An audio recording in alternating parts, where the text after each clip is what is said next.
And welcome back to the TSF Entertainment channel. It is your boy Retro CG in the building tonight. And I got the whole family here. Well, we're missing Juggernaut of Souls, but we got the family in the building. And we got a real special treat for you guys. We got a really special treat. Hey, Miss Honey. Good to Oh see my you, girl.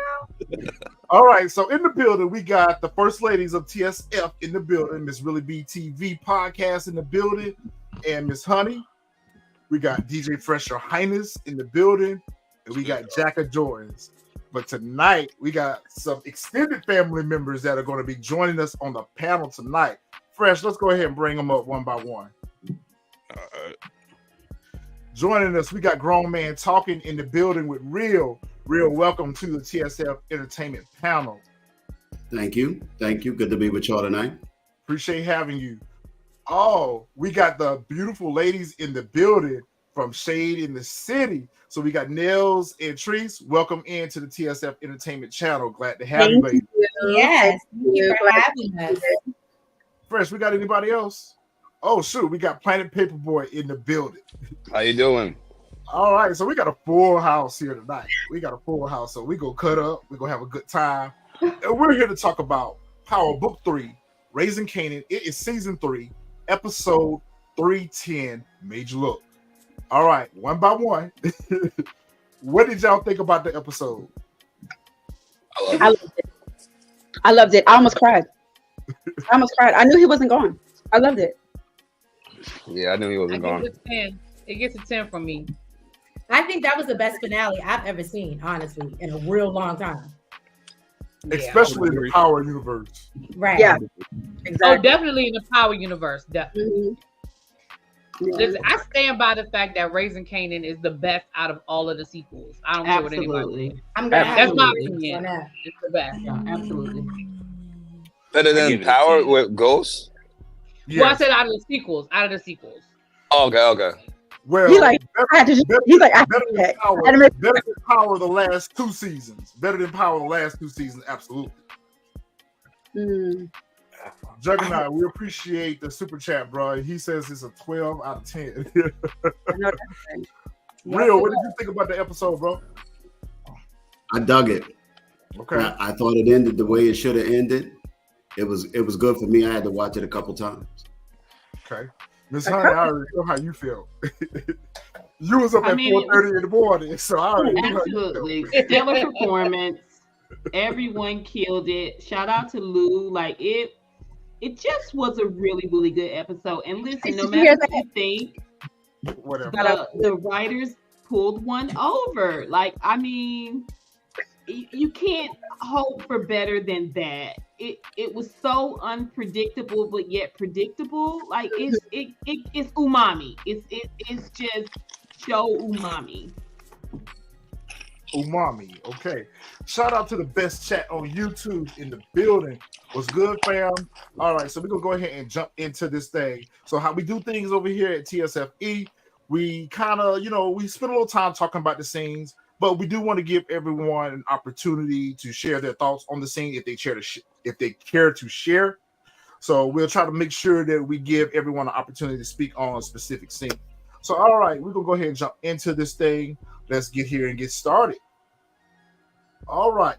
So the episode starts off with the episode description. What did y'all think when y'all first saw the episode description? Desperation sets in as Howard tries to evade the task force and Ronnie goes on attack, leaving Rock and Kanan to make some fateful choice. Did you think that we were going to have a lot of action? Yeah, it was a season finale, so I definitely expected that. Yep. Yeah. Just because of the season finale, that's the only reason why I thought that. Mm-hmm. So we started the episode off, and I'm glad they didn't drag this out, and I'm glad they didn't make us wait for it. They let us know immediately what happened with Lou. They tried to be a little sneaky about it, making us think that he was unalive, but obviously not. We knew that. We knew that. Right. So we found out that it's been 2 weeks that has passed, and Lou is now at a rehab facility. And Rock has been called down to the rehab facility. And of course, Rock being Rock, she comes in, she's real aggressive and she's real hard. And, the counselor is trying to, let her know that she's a part of his therapeutic process. Like, you know, yes, he's here for treatment, but he identified you as being the most important person in his life, and it wasn't us that called you down here. It was Lou that called you down here. Thoughts on Rock in this scene, y'all? What y'all think? You know, I'm not a huge Rock fan, but I did like that scene. I like the fact that, you know what I mean, when he spilled out his heart, she didn't have a problem spilling out her heart as well. Because, you know, she could be a rock. Okay? She don't like to show her emotions. So I love the fact she was like, you know, I love you too. You know, you super special to me. Like, you know, you my baby brother. So I liked her in the scene. She's giving me Marvin. She had a moment. She's growing. I love it when the therapist called her out. When the therapist called her out and was like, you know, anger is an emotion too. Like you say you don't have any emotions, you don't feel anything, but anger is an emotion. And I think that sort of made her stop for a minute, like, oh, okay. Right. Can I just say how disappointed I am that Lou is still here? I'm sorry. Yeah. Oh! And the kids. I just wonder what role Lou's gonna play in the future. Like, they gave us so much with Lou. Like, we spent a lot of time with him being like kind of like a sloppy drunk or whatever. And in this episode 10, I mean, we just got stellar acting. Number one, emoting, emotions. Like that scene, you know, towards the end, it was very pivotal. Like, Lou gave it to us. And what does that mean for season 4? Like, he said that he's not in the game anymore. Like, my nerves are bad. In the game and is his head getting smaller, or is it just me? Is it me, or is his head getting really, really tiny? His head is getting tiny. I think it's just because he put on some weight. You know, his head just look a little small. That's that alcohol weight.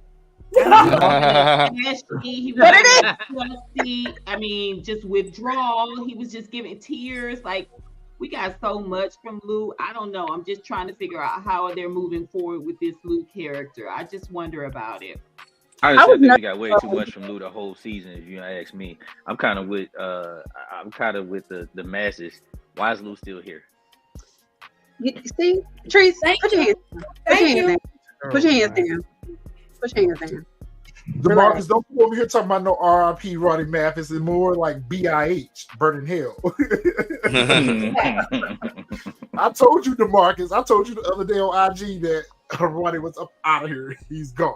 Delete. And I like the way they took him. Well, I'm sorry, I'm jumping. He said Mr. Caldwell checked Rock. He sure enough did. He did check her a little bit, and she came down. She needed to be checked. So if you really want a good understanding of the Power universe, it would be beneficial for you to go and watch the rest of the shows to get a full understanding. But you can pick up with Raising Kanan and not have watched the other shows and still enjoy the experience. All right, so we're going on past Lou and his emotions. Lou walk her out to the car and whatever, and you know they still continue. You know, Lou needed this. He needed to feel like Rock was, you know, supportive of the fact that he don't want to be part of this life anymore, and he was kind of forced in. So, you know, Lou is having a bit of a reckoning, but you know, I'm kind of like with Miss Honey. I just wonder where they're going to take his character for subsequent seasons, because I really don't want to see this. After this season, I don't want to see Lou like this anymore. Like, I need for him to get back on his A game. If he's not even going to be part of the business, send him out to California with Jessica, let him be a record producer, and let him have his happy ending. Yeah. But if he's going to be around in Queens, then I don't want to see him moping and groping and moaning and groaning. And, you know, I want to see Lou in a better place. I want to see him if it means something to the storyline, right? Like, if it adds something, I want to see him. But if Fame, I don't know what's going on with Fame. Who else Lou producing? Like, I mean, what are we doing here? Right? Like, that's what I've said. We could just give it right. But it was dope that she actually apologized to him. That was something that was unexpected from Rock, because you know she don't never say sorry. She don't never say sorry about anything. I was shocked off this. That's because she never takes accountability. She never takes accountability. She looked good. She looked good not taking accountability, huh? Yeah. I mean, Rock gives us full brick wall, baby. Full brick wall. She did this whole season in 4-inch heels. Y'all ain't never seen Rock in I'm no trying flat. to tell you. Even she pulled that gun at the end, like all of that stuff. She did all that in 4-inch heels. Baby Rock has been given. Did y'all see them leggings? Them black and gold joints? Oh, I saw yeah, them. she looked real good. Yeah, we also.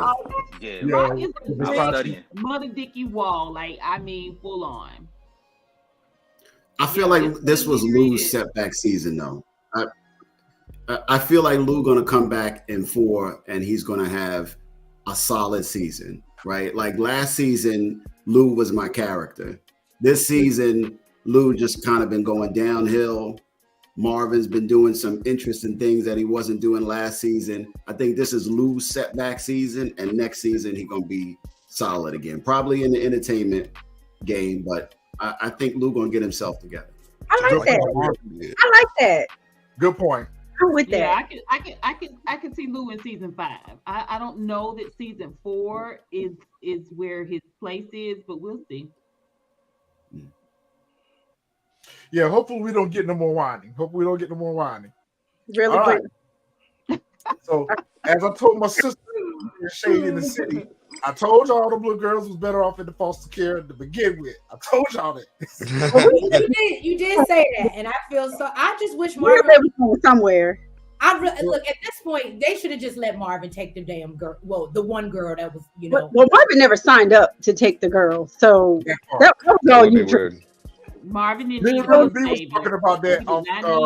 See Marvin as a white savior of the there white. You go. Me and Really B was saying Marvin can't raise jukebox. He only need to be raising a little white girl. I'm good. Let me see some things with his daughter. Yep. So we see Marvin is here to pay his respects or whatever. You see, he's probably still a little angry about what has happened to Gerald, and at the same time, he doesn't necessarily blame Gerald for what he was trying to do.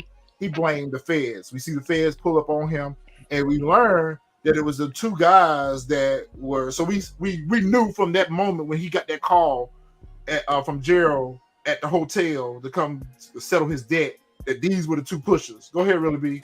I was about to be like, which is what I said. Which is what I said.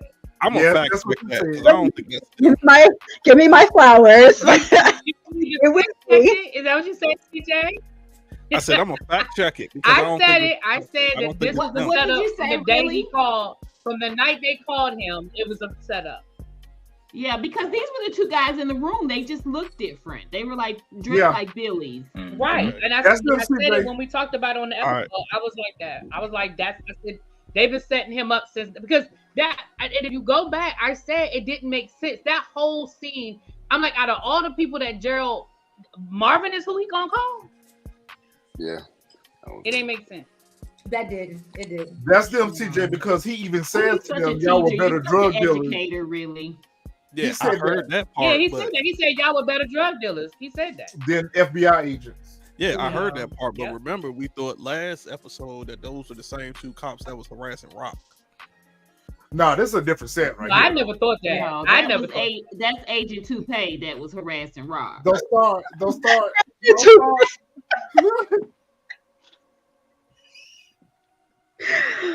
Oh my God. Marvin tell them where they can go real quick. And he bid them farewell. I thought it was perfect. Bid farewell. Yep, he bid them farewell. And look good doing it. Exactly. I like the fact that Marvin doesn't crack under pressure. I love the fact that Marvin never cracks under pressure. Like, he was like, I ain't phased, I ain't bothered. Like, you like how long that bird is. That is a very long bird. You gonna stop coming for Lou, homie. Oh, do you see that bird, really? Really, Miss Honey? Wow. So over here at the Roach Motel, you got Crystal and Kanan laid up. You know, they just was the writing on the wall for this though? Like, couldn't we all like expect this kind of? Exactly. That's what I'm getting ready to say right now. Like, the first thing that rolled up out her mouth was, "So, are we boyfriend and girlfriend now?" He was like, "No, we just kicked." Nope. Hey, that's a pre-enter me question. Yep. And then immediately her next response to that is, "I'm late." So I think that was being. I'm like, when did bill due? When was it due? Yeah, I mean, that's what I like to do. Like, I'm not sure, so I'm just gonna add more semen. Exactly. Wait a minute, did you say pre-enter me? She did. Yes. She did. It's a That's a pre-interview. He had already been question, started. right? What are you Like you talking should about? ask that before he enters you. Like you don't wait to after he's done. This is inappropriate. Crystal is lying today. I'm trying to tell you, Crystal real. I tried to tell you. I'm trying to It warn was you. so childish. Like it was so like it's so high. It was so obvious. Like, Yeah. So if what's she gonna if, happen, if y'all? she pregnant, I'm pregnant, and that's What has it been like 3 weeks? What are we talking about here? So that's my question to the panel. My question to the panel is she really late, or is this a tactic of hers to try to, sucker Kanan into being her? I don't know. We've seen her being manipulative a couple times. So over what? Right. She tried to get Jukebox jumped at the damn subway station. Exactly. She got it. But what is her benefit from it now? Because Butter is done. What is her benefit from it? Just to be with Kanan? She's trying to be a hustler's hoe. She's trying to link up. She see that. I mean, but if she peeping him and she paying attention, if she sees that family is important, she trying to get in somewhere, man. Yeah, She's trying to get in somewhere. Exactly. Especially She's a little light skinned to be producing the Sean that we saw though. Agreed. Agreed. So I think the consensus is that she running a car. Yeah, she lying. She look like an old lady. And if you go back to Kanan, look at him smoking that. I mean, he is 16, you guys. Look at those downward nipples, those high-waisted pants. Like, it's so silly that they're trying to push him in this way. I don't know. I'm just, it's entertaining. It's entertaining. Oh my God. So we finally get our answers on Aisha. We've had a bit of a debate over here about what Aisha's intentions and motives were. So she did. We found out that she has been trying to contact Jukebox for the last 2 weeks. Of course, we all know that Juke was probably ashamed, embarrassed about what had happened over there at the mall. And, she was avoiding her. She was trying to figure some stuff out on her own, So we learned that she has feelings. She's developed feelings, rather, for Jukebox. And her reasoning for being with Kanan was because she was confused or she didn't know what she wanted to do. What did y'all think about this? Did y'all want more out of this, or did we get what we needed? I think we got what we needed. Did we need it? Did we need it? I mean, we knew with the tickle fight. I agree, Coach Sturdy. From 2 seasons ago, did we need it? Did we need it? I said that from the beginning. My review. I said that from the beginning that she was homie hopper. Bros I of disagree, but I disagree. I think what she said is absolutely the explanation. I think it makes sense. We got to remember these are teenagers. And she was like, look, I don't like girls, but it was something different about you. So yeah, I flirted with Kanan, and yeah, I tried to make something happen with Kanan to try to like myself that I still like boys. Like, it's a confusing thing when you like boys, and then one day all of a sudden you start having feelings for a girl, and it's like, whoa, what the hell is happening here? I don't think she's homie hopping. I think it's legit. I think what her explanation hopped on the homie. She literally hopped on the homie. Yeah. But I don't think she's homie hopping. Like, I don't think she's just going from. I don't think that's what it is. But I mean, you don't think she's going from Kanan? I agree with you. I think Crystal would be more of a homie hopper than Aisha. I agree with you. Crystal only messed with Kanan. I mean, in terms of definition, I definitely think Crystal is a homie hopper, but I agree with what she says about Aisha. My whole point, though, is we did not get to see Marvin discover that she's going into the service. Like, we did not get to see a Juke and Marvin at all. We saw Marvin more with these little Caucasian girls, these Caucasoids, than we did with Juke. You know what I'm saying? And so I understand what's going on with them, but like I'm saying, we knew a few weeks ago, really. At the same time, I think we could have spent a little bit more time on Marvin and Juke instead of Aisha and Juke. But again, I'm just looking at how all of this is going to play into season 4. I would have liked to see that answer too, DeMarcus. I would have really addressed. I would have addressed the whole. And remember, Juke said when Aisha asked her, "Could you get out of it?" Juke said, "I could." So we don't know for sure that Juke is going. It seems like that's the direction, but what does this mean in season 4? And why do they keep dressing Juke? I just, these clothes are so big. They are. That's how they dress. What are they hiding? What are we hiding? I think Juke is. I think the character that plays Juke, I think she's pregnant. I keep saying I'm gonna look it up. I think when they were filming, she was, because they've been doing that all season. She has looked very chunky, and I'm in no way she do look chunky. fat shaming her, but she definitely looked like she has picked up weight. And I agree. I feel like every chance they get to put her in something big and baggy, and I understand that was the style of the 90s, but it seemed like it's even more so than where they normally do with Jukebox. Like, I mean, every time they can put her in a coat, she's in a coat. Every time. But even when Kanan was Kanan and she left and ran up the street, that bottom, I was like, oh, honey, that she did look real bottom. In that particular scene. I know what he's talking about. She did look bottom. Okay, Jay says she's not pregnant. She follows her on Instagram, but she did pick up a few pounds. Okay, maybe she just picked up some weight. It happens. I mean, that's, it happens. But it did look like it really did look like they were camouflaging all season. It really did. But shout out to the pancake. Yeah, it seemed like her clothing was a little bit bigger than they normally dress her, but it could be the fact that she was gaining a little weight and they were just trying to cover it up. Yeah, but these two sizes too big jackets. I don't know. Right. So we see them at lunch. They having lunch, and they're really having a conclusion to the conversation that they had at the park. Aisha is at this point, trying to see if Jukebox has an opportunity to get out of going into the army. Jukebox says, yeah, I could, but I'm not. And, she explained her reason, and I think she has valid reasons as to why she wants to go, because she says her family is always going to be a problem for her, and she wants to put some distance between her and that. So I think we got what we needed out of this scene. Bye. Look at they're like matching bookends, and shout out to this side swoop and this high ponytail. Yeah, she's giving little girl realness. I love it. I love how they just match them. Like her hair and her shirt matches Juke's shirt. It's super cute. It's super cute. Something's going on in season 4 with Juke. I don't know. All right. So we get to we're down at the police precinct, and Captain Baptiste and Agent Toupee, as Miss Honey refers to him as, Agent Tanner, is having an interview with Howard. And we've all been going back and forth about, we knew that time was up for Howard. When we saw that his union rep is being brought in, we know that they're taking this up a notch. They're taking this up a notch with their questioning. At this point, he's considered a suspect.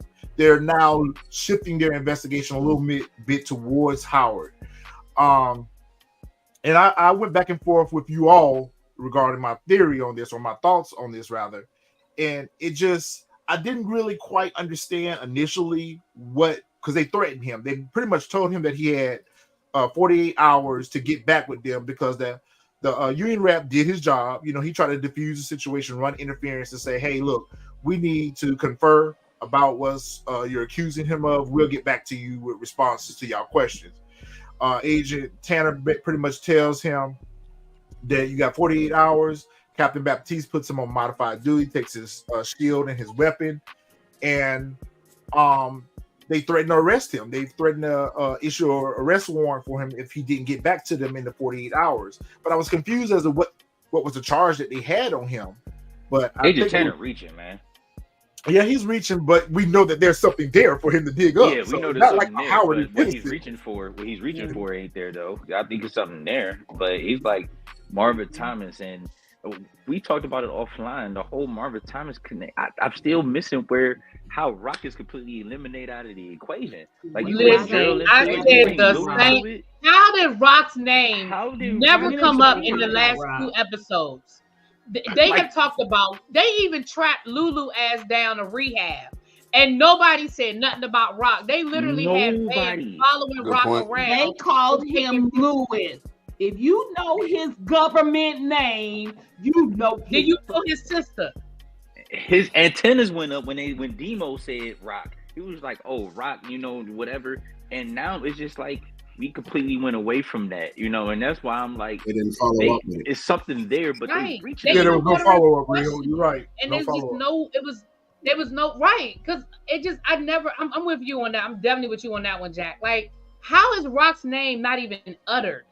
Her name never even came up. The whole when they talked to Howard, when they talked to Lou, when they talked to Famous, Rock's name never comes up. Right. But you know that the brother is Marvin, and you know that he got a brother named Lou, but you don't know he got a sister named Raquel. Right. Right. Mark, exactly. Good Mark. point, That's the other thing too. Good point. Burke figured out the whole connection by pulling his by just pulling his damn HR file. She was able to find the DNA test, and that Rock was his CI. Like she put all of the pieces together by just pulling his damn personnel file. And they can't even act like they know who Rock is. They didn't even know that they like, okay, this is not even your sibling or nothing like that. They kind of disregarded. It was like Demo brought the name up, the antennas went up, it did the whole scent of her just being in the game just died. I mean, they were in the office like 10 minutes and they just did a bunch of supposition and coincidences, and they just unfolded the whole thing. You know, the two captains and Agent Toupee, like, it's just weird, and I could buy it all if they would mention Rock, but to never have mentioned Rock, it's a missed opportunity. Let me ask the ladies a question. This is something me and Retro were talking about. Let me ask the ladies a question, Ms. Shade in the City and Miss Honey. Do you think that this is just a blatant, whether the writers meant to or not, do you think this is just some blatant sexism where we're only going to focus on the men because we can't possibly conceive of a woman being the head of this enterprise? Even though we talked to her, even though we followed her, because I'm just like, how does her name, I mean, I'm sorry, let me ask, what do y'all think? Well, now that you put it like that, that does, I'm with you on that, because it doesn't make sense. And until you said it, I think I completely forgot that, they never went back to Rock. I just thought, she was good. So that does make a good point. Why? And you know what? After watching the Griselda Blanco story and how that went down, where they just could not believe it was a woman in charge, you know what I mean? It's possible. It's possible. I mean, for me, it just is what it is. Like this, it doesn't matter what line of work you're in. If you clean houses or you clean money or you deal drugs, like, right? The women are considered second class. Like she's aggressed.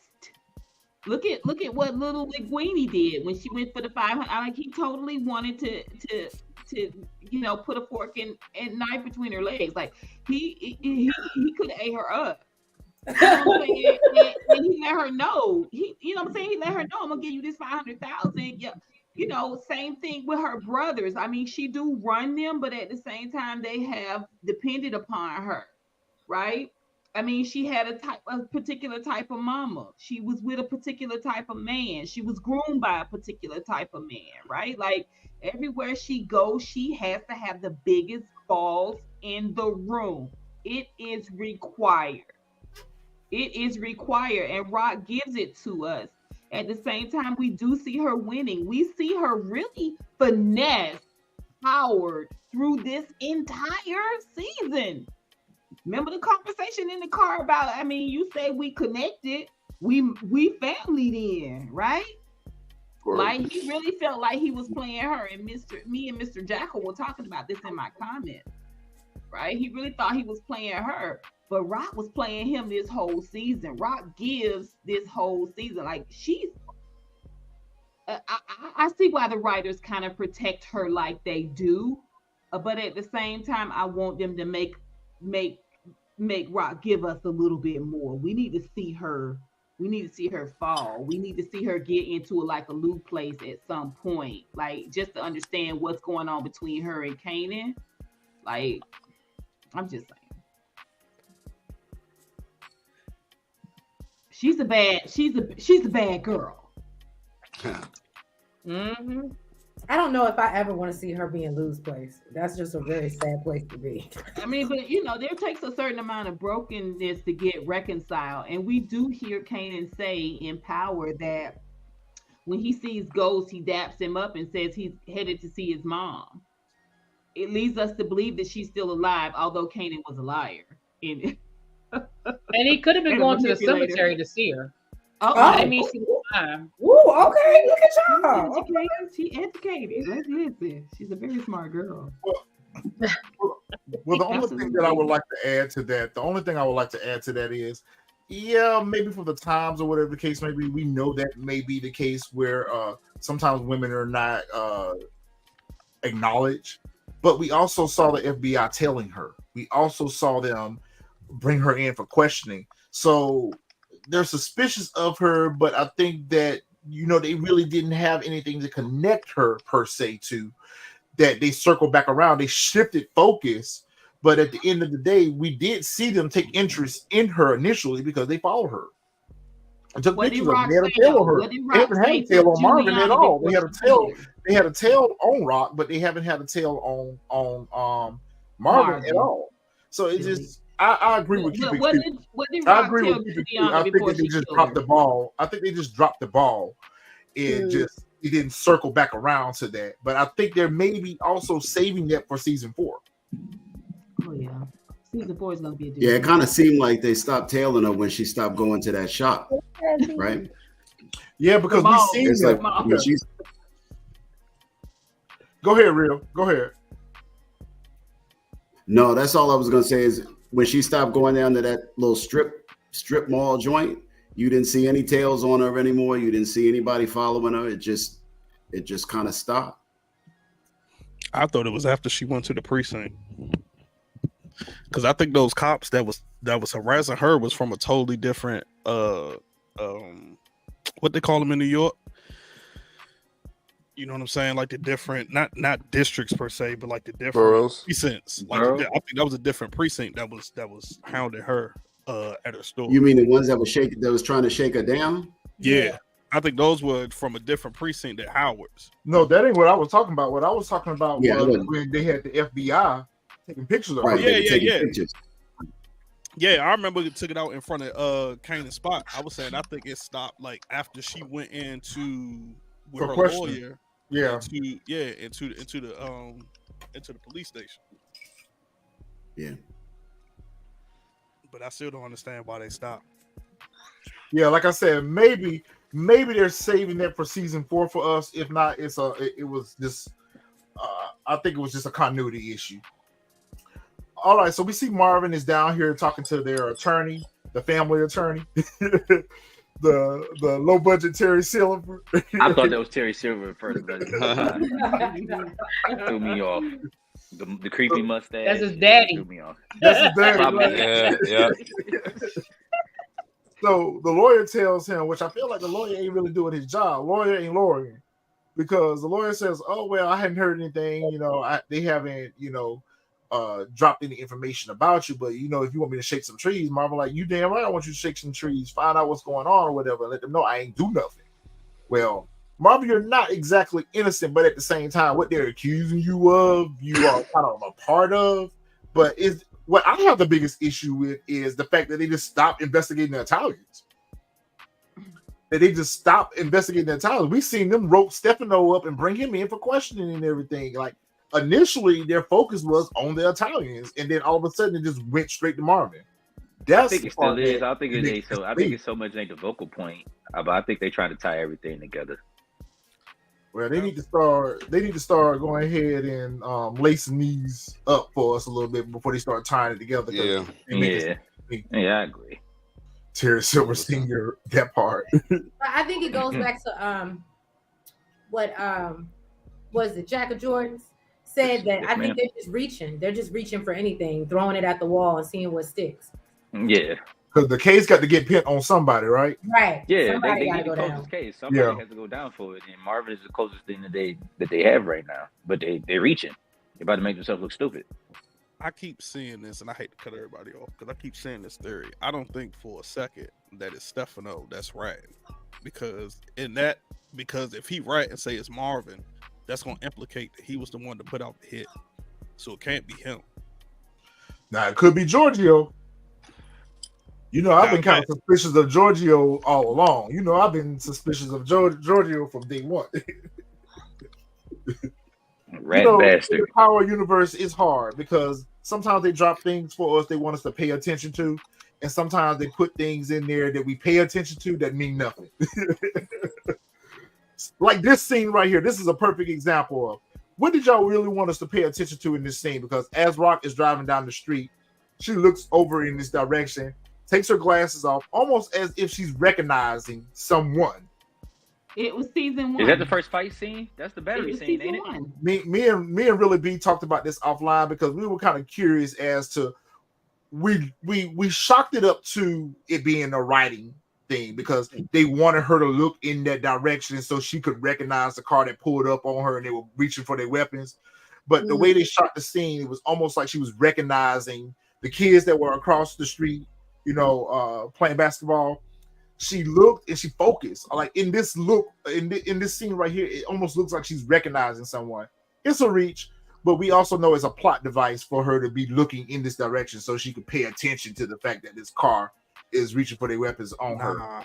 I thought it was season 1, episode 1. Kanan was playing basketball. We were introduced to Rock and Kanan on the court. Go ahead, Fresh. Oh yeah, you know what? So maybe Yeah, you right, Miss Honey. That's probably what it is. I took it as that's where Kanan shot Howard. That's what I took it as. Oh, so it's just a whole lot going on. It's just reminiscing. So am I the only one that just thought she was being like looking at the children play and just having a soft moment, and they wanted to show her soft side? And am I the only one that saw that? I mean, Miss Honey is on point. But that's what I thought. Miss Honey's probably on point. That's how we saw it. That's how we saw him. But I thought it was because that was the same projects where Kanan shot Howard. I thought that's why she was dazed out. Yeah, I thought it was just the battery. Like a little Mustang GT. What was that little car she pulled up with? Kanan was playing basketball on the court. That was episode 1. That's what I thought about. I don't remember playing basketball. She also could have been having a soft moment. I think it's kind of the same thing. Like she was having like Mark Memory said it, I believe. Retro moment. Shout out to Retro. So Mark said it is. I felt like she was focusing on something. Maybe she was just having a soft moment. We're gonna go with Tree. She was just having a soft moment. Yeah. It was a lot. It was all of the things. All of the things. But it didn't last long. It didn't last long. Right. It be these little nuances that we pick up on as we watch this show because we knew that there was a reason why they focused her in this direction. And it was because this car was getting ready to pull up beside her. Otherwise, she wouldn't have paid attention to the fact. So it was just a plot device. Anyway, Ronnie's goons pull up and they spray up the car. Rock was on it. She was able to get away with and not catch them. How did they miss? Look, the same reason why Lou missed Warrell. The same reason why Lou missed Warrell. Jesus Christ. With the same weapon. It jammed on them. Man. The suspensions on the Range Rovers ain't crap, but they can take a bullet. Rock, you a whole Yeah, but it was like about 4 Uzis or whatever they was on it. Those were Tech 9.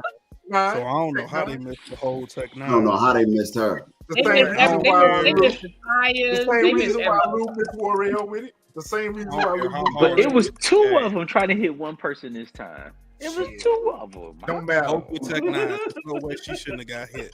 She should have got hit. And I don't care how hard she hit that gas. That's a truck.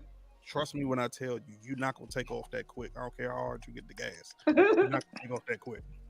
But I need Rock to get a bulletproof car like Unique had. I need Rock to get that bulletproof. She need to ask Unique about that. Where you get this from? So is it just me? And I hate to bring this up. I've been trying to figure out why she's been driving that same truck since season 1. Unique would never. Like we're in 92. Easily had like 4.6. That's not the same one she had in the first season. Yes, it is. It looked like it. It is. Same white Oh, rain. okay. All right. I'm wrong. Okay. I'm wrong. I'm just wondering why she never changed it. Yeah, she bought a new house. She should have got a new car too, right? All right, so this is crazy, but we're not gonna pick at the scabs, like Miss Honey always say. We're not gonna pick at the scabs, but the fact that Agent Toupee was able to find Lou in rehab is just like, wow, y'all pretty good at finding people. I mean, he must clearly be registered under his government name, I guess. I guess. So they go down here once again and like, okay, yeah, Marvin's my brother. And what do you think you have here? Yeah, that's my brother. So what do you want? Right here. And he was like, ground. I had a glimpse of the old Lou. We're trying to figure out this whole connection with Bulletproof Records and why they were here. And he was like, look, I don't know. He tried to pin it on Crown again. Of course, they let him know that, we passed this Crown moment. And then as he's leaving, he uses this opportunity to say, oh, by the way, how you afford to pay for this? And Lou like, you think I can't afford it? He's like, I'm too drunk. That what makes me think right there that come next season, they're going to start looking into the money. Rock pay for everything in cash. Yeah. She's making large purchases. So I feel like next season, they're going to follow the money. I mean, shout out to Lou and to Juke. And to Fame, like the no snitching. I mean, it's a masterclass in no snitching. Well, he needs to take a master class of when you're not wanted to be around. Fame, stop going over to 4-7. Ain't nothing your there for old you spot that you got kicked out of. Right. Nothing there at You just throw him hard to the ground. Why do you keep going over there? Your friend, you don't have a friend here anymore. Love don't live here anymore. Love does not live here anymore. Right. Love don't live here. Y'all forget that was his. Y'all forget that was his spot. That was his spot. That's his old spot. He was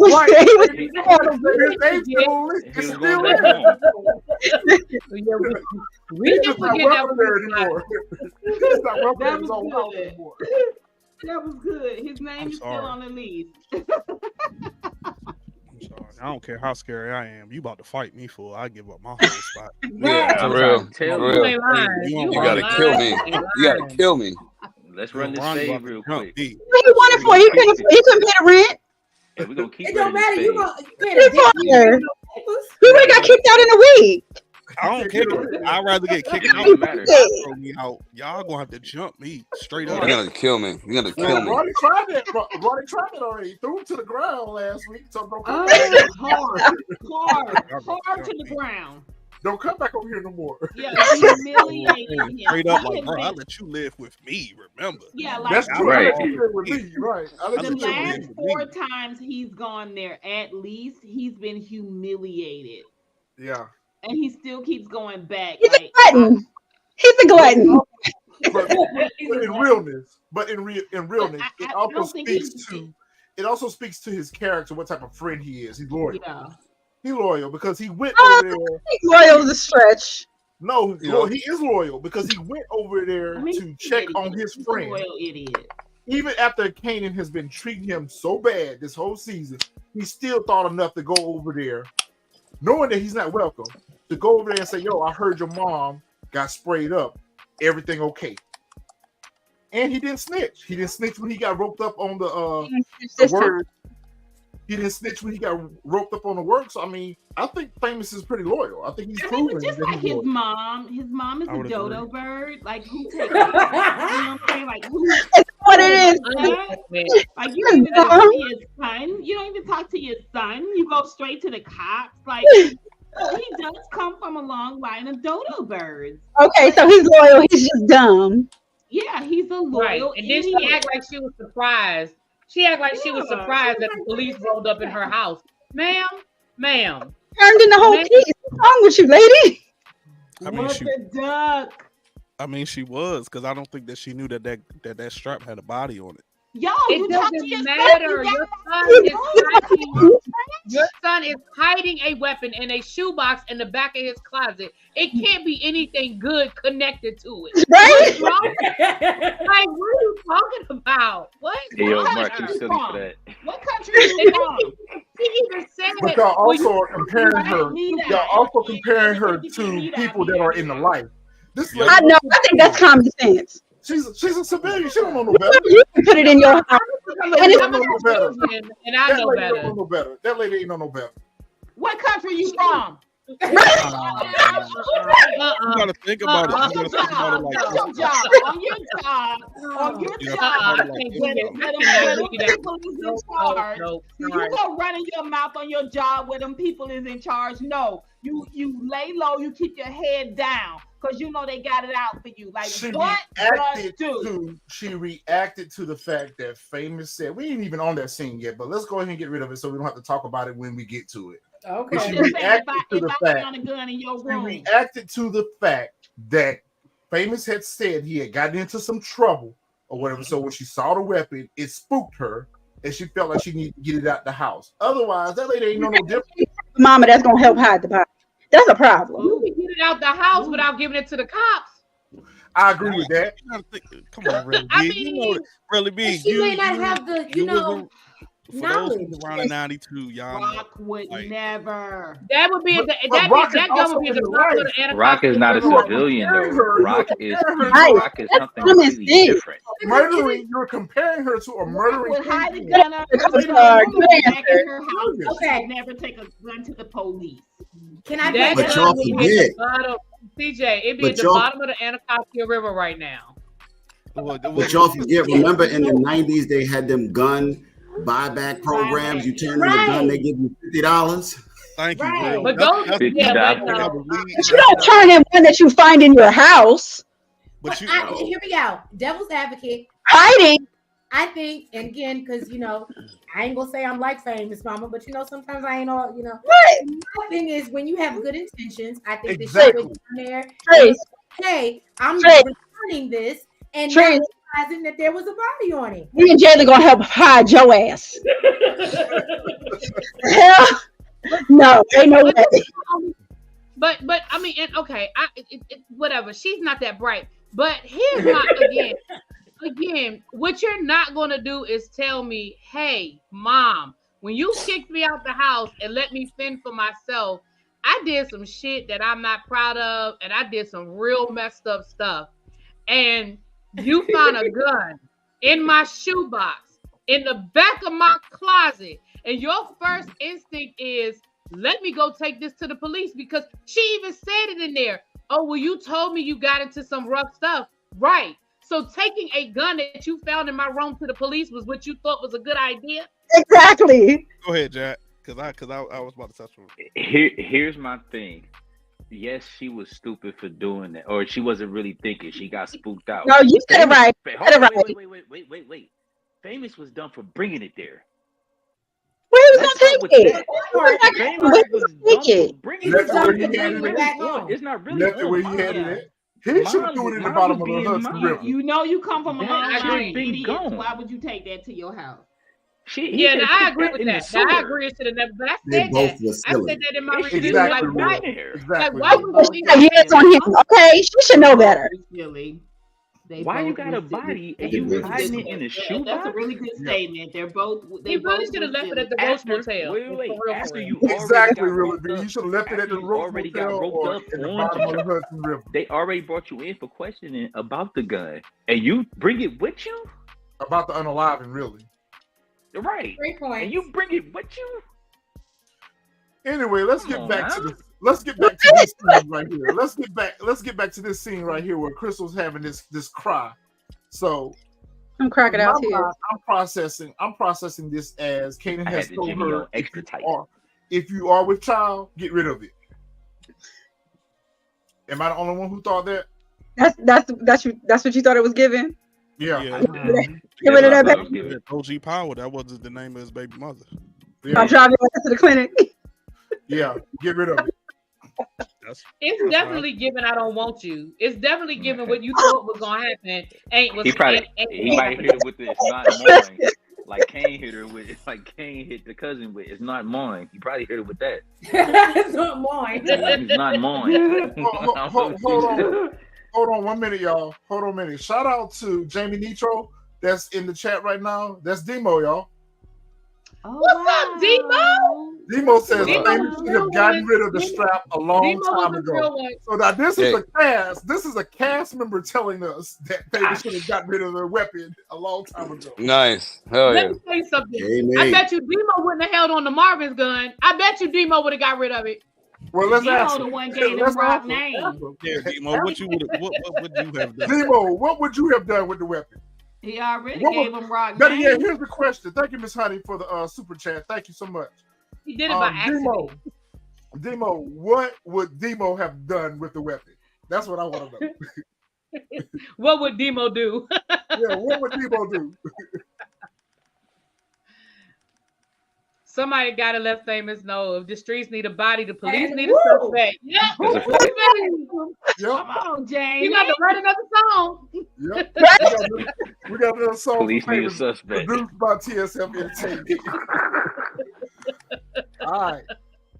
So I'm gonna touch on this, and I know this is gonna rile the panel up, but am I the only one that's tired of seeing Kanan treat Famous the way he treat him?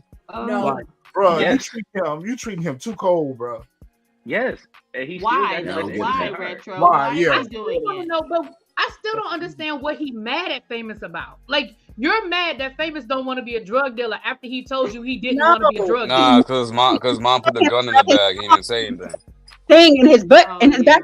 That's true. That's true. That's why he you know mad. what? You're right. No, you're right. He does have a reason to be mad at him now, but he was mad at him even before that. Exactly. Because he was messing up the money. He was messing up the money. That's why. He wasn't really about that money. But that's your own fault, though. But that's your own fault because your man's told you from off top that I ain't gonna be I'm part not of that it. guy. I'm not in that life. So what you mad about? You forced him to do what he already told you he wasn't good at doing. So I mean, I get it. Yeah, he mad because he let Rock put that strap in his back. Yeah, that was bad. He should have told him that. He should have told him that she did that right off the bat, or took it out. Yeah, he was wrong for that. He was mad from him telling him about Freddie, so he got mad off of that, and got mad when he got caught. And I felt and he lost the money. Yo, like I got caught. You ain't even check on me. Like you checked on the couriers, but I got caught. Like, yeah, it was fucked we up. supposed to be brothers. You ain't even try to bail me out. Yeah, that's fucked up because we wouldn't have done that. We wouldn't have done that. Yeah. No. Like, yeah. Why If my do you man's say get that, roped up, I'm Xavier? gonna go down here and get him up out of here quick, just like he did in season 1 when he got picked up the first time. Remember, he tried to get Rock to go down there and get him out, or whatever the case might be. So Kanan's development this season is just, I'm over it. Xavier, put in the chat why you don't think that Famous has been that good of a friend. Famous been a good friend. Yeah, he's been a great friend. Demo would have gotten rid of the gun. Okay.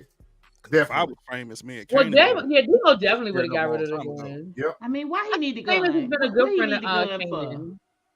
Me and Kanan have to square up. I ain't even gonna lie to you. Immediately. Yeah, I mean, if Famous needed a gun, he would have had it. He would have it on him, not at his house in a shoebox.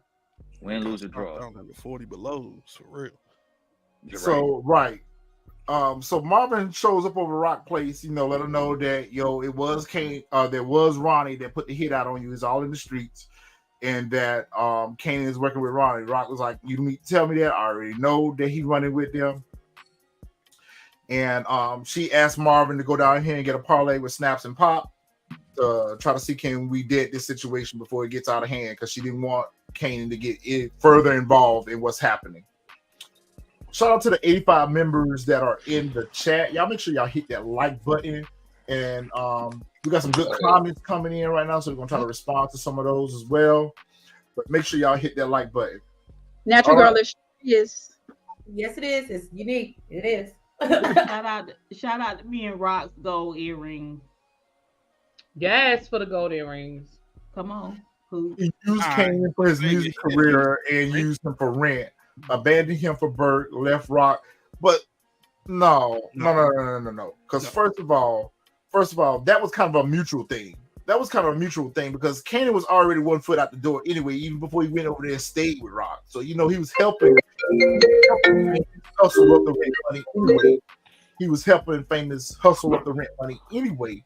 So I don't feel like Famous per se used him for that. I think it was mutual benefit them having that spot. Yeah, I don't think. I mean, and some of that stuff you're listing is stuff that friends do for each other. If you have a friend and then you trying to be a rapper, and my uncle has a studio. I mean, you're my friend. Like, I don't think he used him. He didn't become his friend for the studio time. It just all evolved. So yes. I wouldn't put that under the list of things that Famous did to Kanan. Like, I don't know. I don't Famous been cool. Yeah, Famous been cool. If Fame hadn't got them that Roach Motel, Kanan wouldn't have had nowhere to go. Yep. And he wouldn't have nowhere to trap out of right now either. And remember how Famous even got the spot. Oh, very valid point, Fresh. Remember how he even got that spot. So, like, yeah, like if Famous ain't been no bad friend.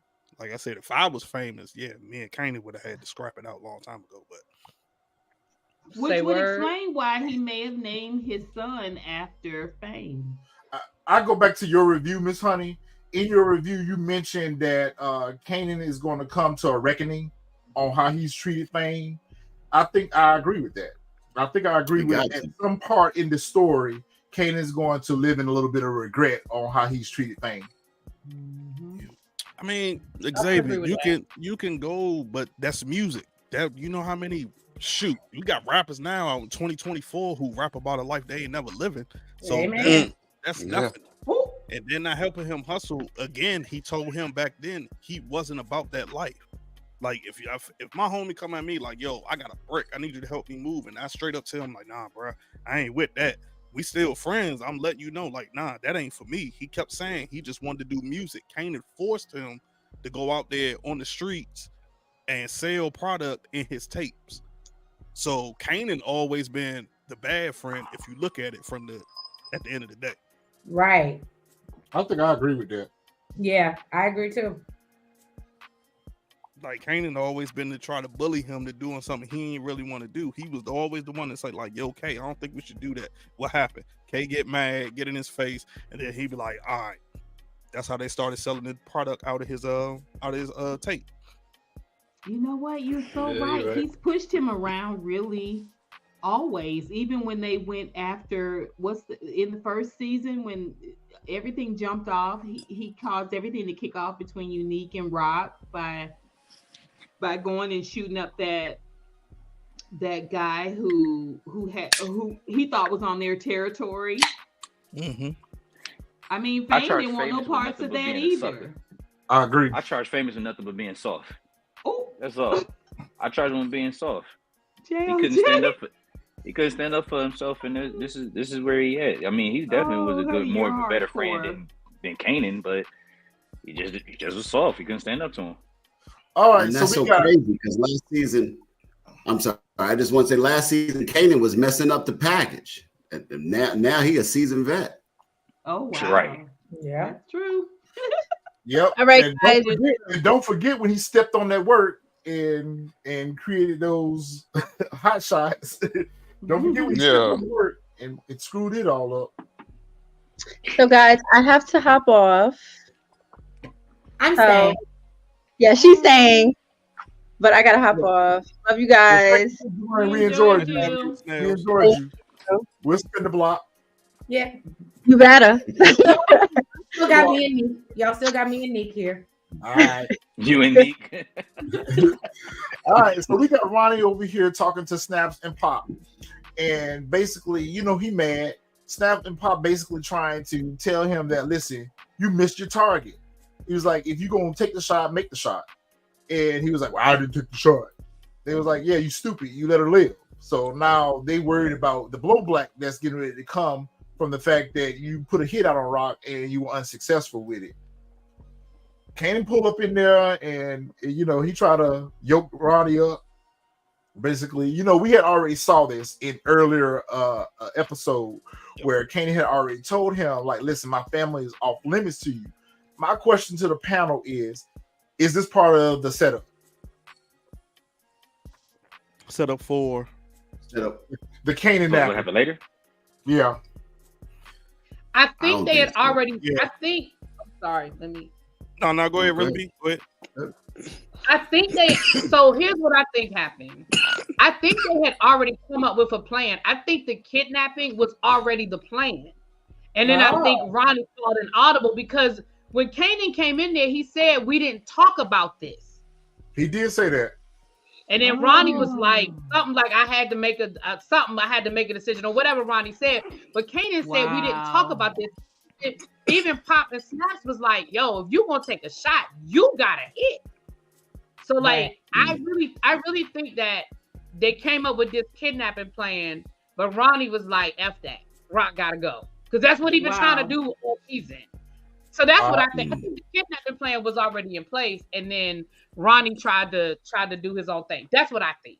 All right, Fresh, what was your thoughts? No, go ahead, Trees. Can I just say I would have liked to see them tussle a little bit more. The way Ronnie came, I would have liked to see this. Like it didn't have to go down, but I would have liked to see them tussle a little bit more. All right, Fresh, what were your thoughts? Nah, really, B, you got me on that one. I didn't think about it. I thought it was more so it was afterwards because, like we've been saying in the predictions, we saw this coming because the last 4 episodes he been saying like, "Yo, don't." He did it with Juke. He did it with even with Famous at one point. You know what I'm saying? Like at the very beginning, like he kept seeing how crazy Ronnie was. So I knew it was going to become a boiling point, especially with Juke. So he told him, "Don't come mess with the family." I didn't even think about that it was already emotion in play, really, be until you said what you just said. I figured it was afterwards, and that's how they came up with the plan.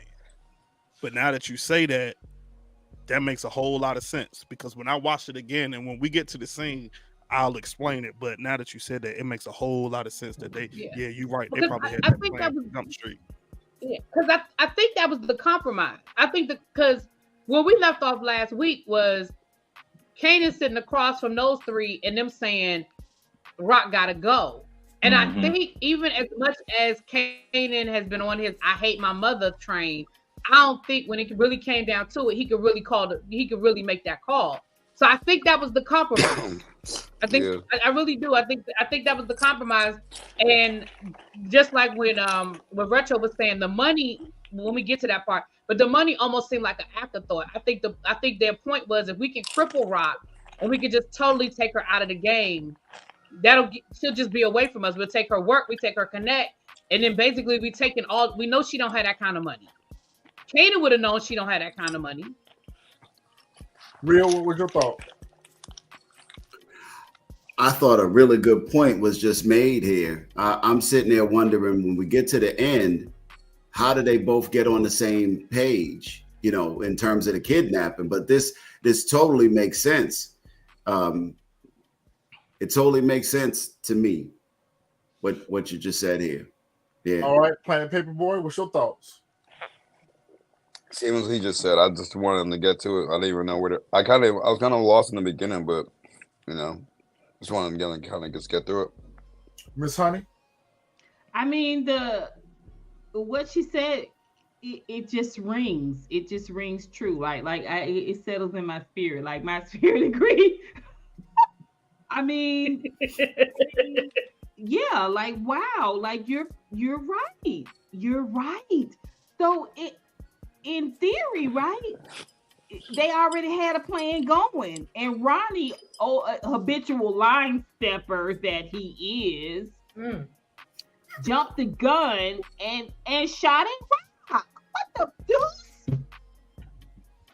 This ninja had to go. Yeah, I just wanted him to go more brutally, right? I wanted them to slap him till he cried. Right, and then take. I wanted somebody to break him down. Like he has menaced this entire friggin' season. Right. He got off easy. See, Mark, that was my point too. I was confused as to why Kanan would continue to work with him after the altercation. So yeah, Really B has given us insight on that. And I was wondering why they didn't show us that. You know what I'm saying? Like, why didn't they show us Kanan finessing Ronnie? Like, what the deuce? Finishing up your thoughts, Jack. What did you think about the scene? You know what? I didn't really think about it honestly until really B just brought it to my attention that the play was already made and he just kind of just overstepped. He already wanted Rock gone anyway, so he probably looked at it. This is more of a reason, but I didn't never look at it like, you know, here's the play. We can't take her out because that's my mom, but we could remove her completely away from the game by getting rid of, you know, by getting her connect. So that makes sense. I think in another life, really B was a real stepper. Yeah. She might still be. Listen. We not even go down there because we already know that really be teeping out here. Yeah, she might work a rifle. Like she kind of knew more than what I thought she knew. Yeah. Wait for the documentary. They're gonna tell everything in the documentary. Really be produced by TSF Entertainment. Produced by TSF. I can neither confirm or deny. Showed to know a lot. You showed to know about the life and times and the movement in these streets out here in DC. Oh, she knows some things. I read a lot of Donald Goins. That's it. I read a lot of Donald Goins. Oh, okay. I hear you. She is a big stepper, Mark. She is. So we get over here to Snap is the female. Pop is the Pop is the female. Snap is the guy. All right, so we get over here to Pop old thirsty ass. She see Marvin. Yo. Can we agree? Are we in agreement that they're swingers? Yes. Oh, they definitely swingers. They had to be swingers. Yes, they're swingers. 100%. Miss Honey, do not come in here with that hard missile, Miss Honey. Do not come in with that hard missile. No, I can't. She likes to take a hard missile and he likes to watch. He's giving me cuckold tease. He's definitely the watcher. He's definitely the watcher. Yeah, not the voyeurism of he's it. Definitely the watcher. Not the voyeurism. Yeah, he's a watcher. He has an inadequate peen, and he's way too cool with her, like be hitting on guys right in front of him. He's like, yeah, my dick don't work anyway, so fuck. He was way too cool about that shit. No. Watches them mash their hot, musty muffs together. No, what? It ain't so. Pops is too cool for that. Snaps is too cool for that. Did you see the way he pulled that gun out? Miss Honey, we got company. Did you see the way he pulled that gun out on Ronnie? It was so. He was like, I was like, oh, that's a flaccid peen if I've ever seen. Oh my god, that's a flaccid peen. He was like, like Barney Fife. I was like, oh no. Oh my god. I cannot. Yeah, he's always like slightly soft, like not quite hard. And he wants a hard missile to come in. Oh my lord. And this is for real. It's Snaps the girl. Snaps is full muff. Like she's full on muff. Pops is the woman, and Snaps. Yeah, Pops is full on muff. It's Wendell Pierce. Yeah. I like Snaps and Pop. They're like my favorite characters. I like them too. Old school players in the game, out the game. And Wendell be slick talk. I mean, not Wendell. I'm keep telling him about his name. Snaps be slick talking. Yeah, I love Wendell Pierce too. I love Wendell Pierce too, but he kind of, I mean, he wasn't giving us the same energy. I don't know. He's not. I don't feel threatened. Where are we going? When Marvin could have knocked him over. They're the ones you should be afraid of. I don't know. When Marvin went to walk out that door and he stepped in Marvin's way, like.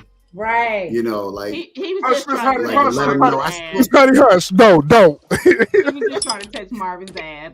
He had to pull the mic back. Nobody was feeling good about Mark. Mark said, "Where are we going?" I don't know where it's 92. Men had to be a lot slicker. He just wanted to touch him and just smell him. He probably. I'm sorry, guys. I told you she was unfiltered. That's why. So anyway, I don't even know what we're talking about. Okay, let's go back to the scene. So in the scene, Look at all these freaks. They're dressed alike. Marvin was like, I don't have time for this freak show. So Marvin comes and asks where Ronnie is at. He's asking for a parlay. And pretty much he wants to resolve their conflict that they have without nobody else getting hurt.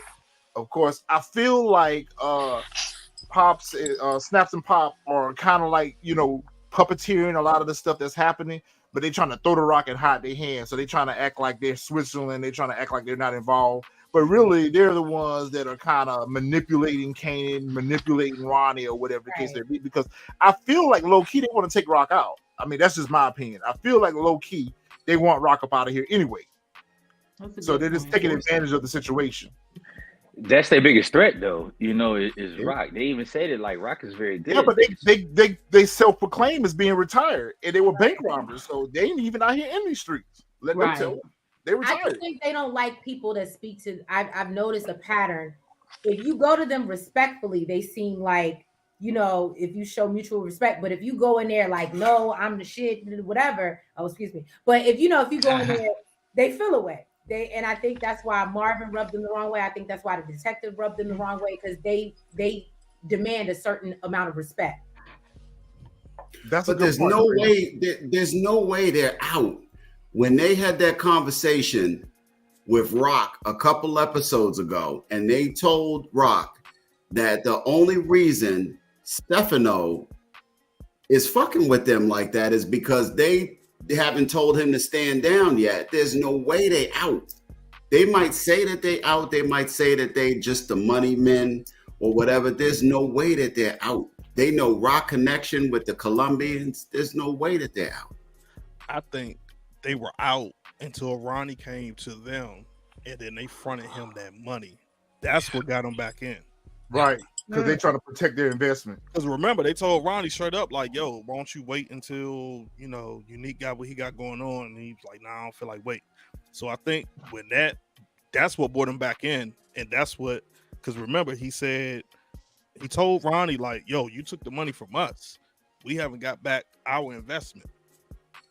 So I think it was more so, you know what I'm saying? Like real, like what you were saying, like, yeah, I think that's what it is. Like they had their ear to the streets, but once they fronted Ronnie that money, they was back in the streets per se. They was back in it. Like they were invested. I think when Rock came and kind of sunned them both, that's when he took that stance, right? Like it's for Rock. I mean, and remember when they talked to Ronnie and Kanan, they split them up, right? Like the wife talked to Ronnie, and then he was left to talk to Kanan. He seems like maybe he and Kanan have a little something on the side. Really, I wouldn't be surprised if he's in Kanan's ear in lieu of Ronnie. I wouldn't be surprised if the husband had something to do with why Kanan got the idea. I agree. To get rid of Ronnie. Yeah, I agree. Go ahead, Real B. I feel like I'm somewhere in the middle. So I agree with Grown Man to an extent that I don't think they're 100% in, but I think they massage the relationship so that they can move around. So like, yeah, I think whatever relationship they had with the Italians, they have maintained it over the years, whether it's, every once in a while they do a favor for them or we do a favor. Like they've maintained that relationship to the point where they can still get on the phone and call old boy and be like, we need a favor. But I don't think they're like day to day 100% got a full operation. You know what I'm saying? Yeah. Right. Yeah. So I gotta hop off, you guys. But thank you, everybody. Thank you for the guests that came through tonight, and I will talk to y'all later. All right, Really B. Thank you. All right. So Marvin goes in, asks for the parlay or whatever, and of course, Pop, she pretty much once again, she's kind of putting it out there, like, yo, we supposed to be Switzerland and all this, and then of course Snap is like, until we're not. So I feel like your theory is correct, Miss Honey, that Snaps is kind of, like pushing the needle, whereas Pop, she just kind of want to be, maybe we don't need to get this deep into this because we finna get caught up in what's happening or what's getting ready to happen. They're not giving us Jay-Z. Go ahead, Trace. Season 4. Do y'all see? Unfortunately, because we love Pop so much, and thank you for putting me on the screen. But because we love Pop so much, do you see her going in season 4? That's a really good point. I think that they are going to be the antagonist for season 4. I think Pops and Snap is going to be the antagonist. I could see both of them going at the same time, but there could be a scenario where they go individually. That's a good point. They have to be. That seems to be like his rib. You know what I'm saying? So I feel like she's leverage basically.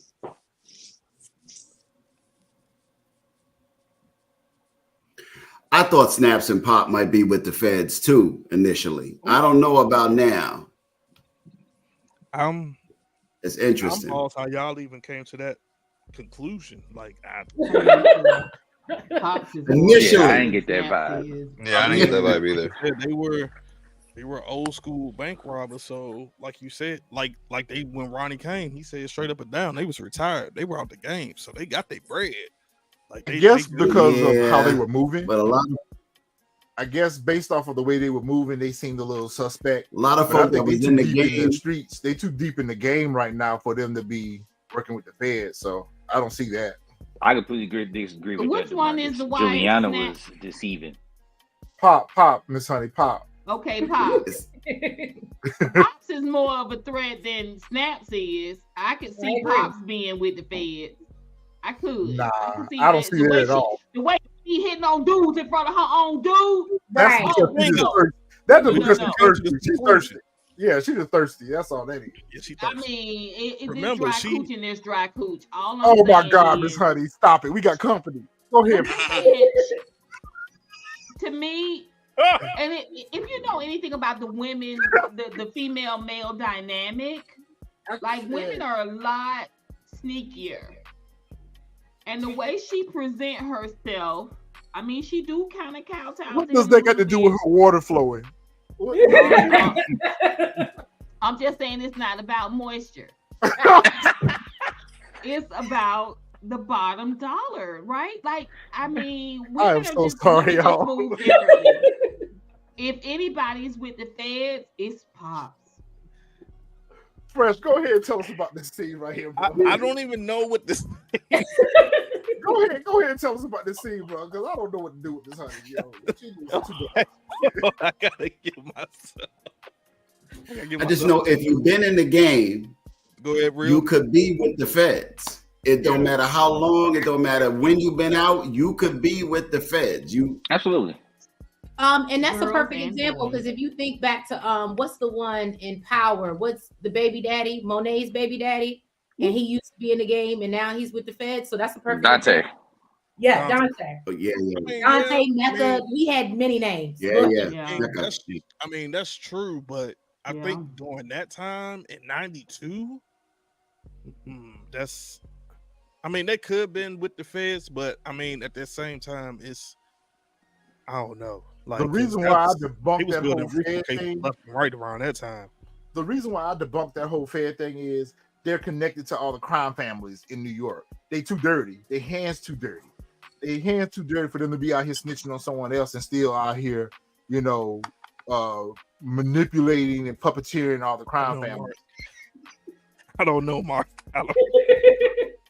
Xavier, I don't know how we got the moisture. I don't know how we got a moisture. I'm just late 80s, early 90s. Yeah. Was prime snitch. It's crack era. Yeah, it was crack era. Crack era. I mean, it's possible, but like Jack was saying earlier, like Snaps what we need to see is the you scenes on the cutting floor. I can't with you with that picture you need. Oh, look at your picture. Oh my. Oh my God. All right. What you say, retro? Okay, so we got Howard here at the mosque. Like I we said in the prediction video, he's here trying to, I guess, forgive himself or pray his sins away. Pray his sins away for what he's about to do, ask for some direction and everything, which we see that none other, after he finished praying, he goes straight to Rock's house. And we see Rock. In the prediction video again, what we say. Right. This was what are we looking at? She cleaning up the straps. Cleaning up the But she gonna look good while doing it though. I mean, this is Imelda Marcos vibe. Like this print, this cutout, this whole vibe. Her being a boss bee and cleaning her guns. I mean, she's in her castle. She's got bodyguards at the door. Finally. Right? She had them out there last season. But they because Lord knows everybody know where she lived at. Yeah. The crazy part about it is you never see Rock, go into hiding. You never see Rock go on weekends. Yeah, she took her ass right home. Like she too private for that. Shot at. Like she just didn't get shot at. She went right back home. They went right back home. Yeah, she went right back home for that, man. But I didn't understand. Right, real. I would have been in a bunker somewhere. Like you ain't seeing me. I understand her going back home. What I didn't understand was it was like, yo, somebody just try to take you out. You know the game. All you got is some handguns. Like that's it. You got some brothers. Get out of here, you don't have no SK, AK, nothing in 92. A Uzi, something. That was a fire Coogee sweater he had on though. Yep. I mean, but look at that belly. Like, what is you about to do? Biggie. Right. Look at that belly. Look at that belly. I'll tickle that joker and slide in there. Oh my god. Anyway, Howard show up at the house. Sorry, my God, Miss Honey. I'm sorry, y'all. She said I was around the belly. Yeah, I slide my. How do we even get here? I don't know how we get here. Miss Honey on 10 tonight. Oh. Anyway, it's Super Bowl. Good point, Jake, because Ronnie does know where she lived at. Like he could have hit her whenever. Yeah, he could have hit her I whenever. was so disappointed with the Ronnie Rock dialogue. Like we didn't get any before he died. And he had such a hard on for her, but we didn't get any Ronnie dialogue, you guys. That's my number one disappointment with this episode. That's why I can't really give it a 10. All right, so Howard come through and he pretty much let them know that, listen, the feds are on to us. And Rock was like, shit, are they on to me? Or are they on to you? And of course, he tried to run that con on her once again that we need to pin this on Marvin. And she had already told him one time that, listen, I ain't. That's still the deal. Yeah, that's still his fate right there. Well, actually, the next interaction still his fate. This right here planted the seed. Go ahead, Treese. I'm sorry, y'all know I'm a jukebox, but when he came in here, it definitely gave me, what about me? What about me? Right. Wow. It was definitely giving that vibe. How are we going to solve this together? But you know, we learned a lot from here as far as how Howard views the whole overall situation. Rock has a way of, like, his ultimate concern was for his, Rock, and Kanan's well-being and get everybody else, or whatever the case may be. He's selfish for that because he should know that Rock ain't finna roll on her fam. She ain't finna roll down. So the fact that you came in there with a solution that involved them taking the hit, you should have known Rock better than that. You know Rock is a rider, and she wasn't gonna go for that. So you should have came with a better or alternative, but you didn't even have no alternative. Your only solution to the problem is to pin this up on Marvin. After Marvin already did his bid in Elmira, you want to send him back? And you thought that Rock was going to go for that? This also should be confirmation for us because there's been so many theories out there that Rock sent Marvin away. I think it's safe to say that Rock is loyal to her family. Right. Yeah. So I'm going to stand on that. I'm going to stand on business with that. Rock, like, what you talking about? Like, Rock, like, shut up. Like, just shut up. She's like, listen, you just go away. Rock be son of him for real, but he had the nerve to tell her that she and Kanan was the worst thing that happened to him, sir, you doing what you did with a 16-year-old was the worst thing that happened to you, sir. That part. That's the worst thing that happened to you. Dummy. Yep. I mean, he's at the end of his rope. Yeah. He's older than she is. Remember that. Okay. And every time we see him, he looks dejected, right? Those giant eyeballs and the ears and the head. Like, he's an old man. And he needs to be saved. Like, his, you know what I'm saying, his peen doesn't work anymore. And he's tired. His career is going nowhere. And once again, you're looking for Rock to save you. Remember, he was just she was his with the CI. prostitute last season. Yeah, he was just sleeping with a prostitute last season. He was just smoking her. running down on a prostitute. I'm trying to tell you, I know a mediocre peen when I see one. Oh my God. You're trying to play her. You're trying to play her. You're trying to stun her. You think she's that little girl that you groomed and you impregnated. She is not. But you know what? Rock did give us something to think about in his scene, because she said, listen, I'm tired of all of y'all at this point. I'm tired of all y'all ninjas coming up in here saying I'm y'all problem, but yet I'm y'all solution. That was a valid point, because y'all all run to Rock. That was a bar. Yeah, that was a bar, because y'all all run up on Rock and y'all run down on her. It's like, oh, everything bad happens because of me, but you over here in my place right now trying to figure out how we gonna fix this.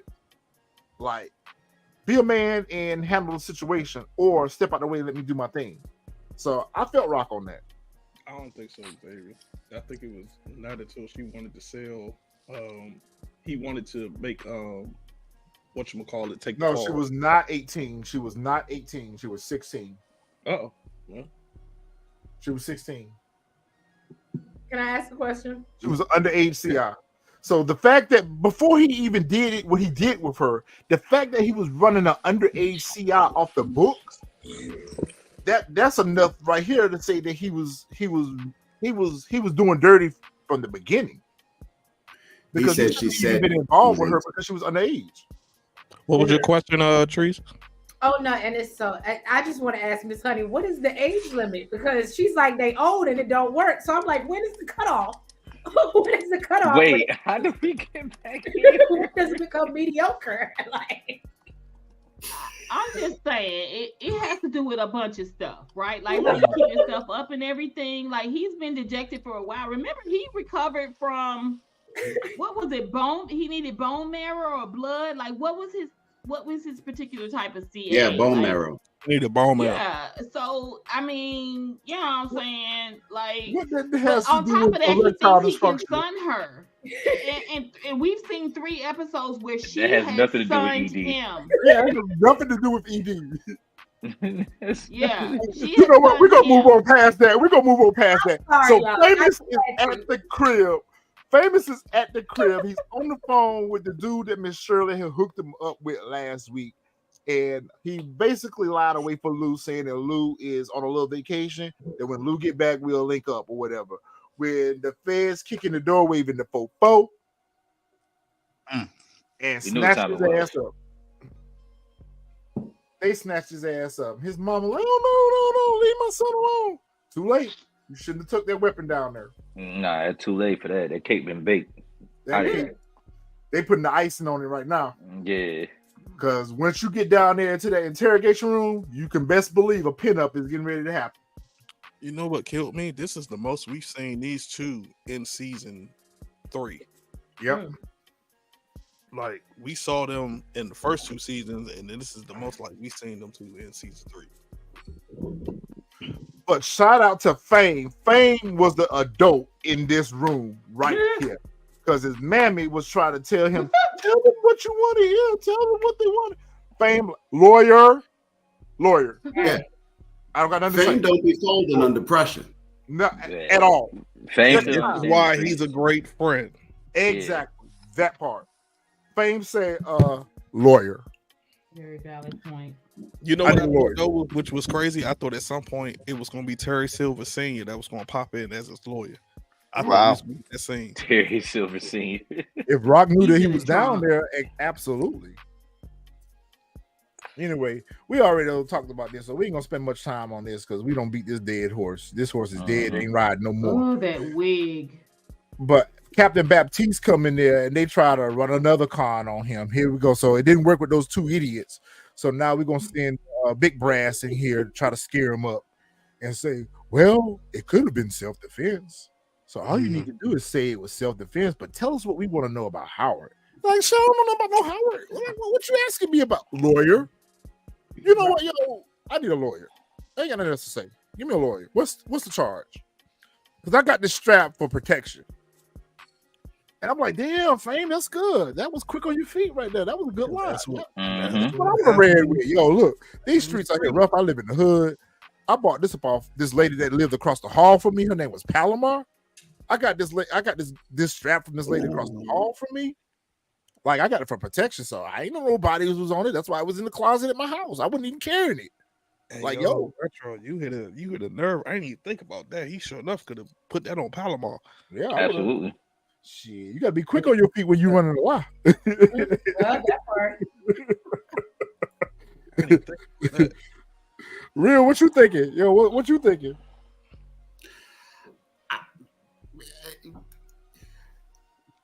You don't know. I don't know.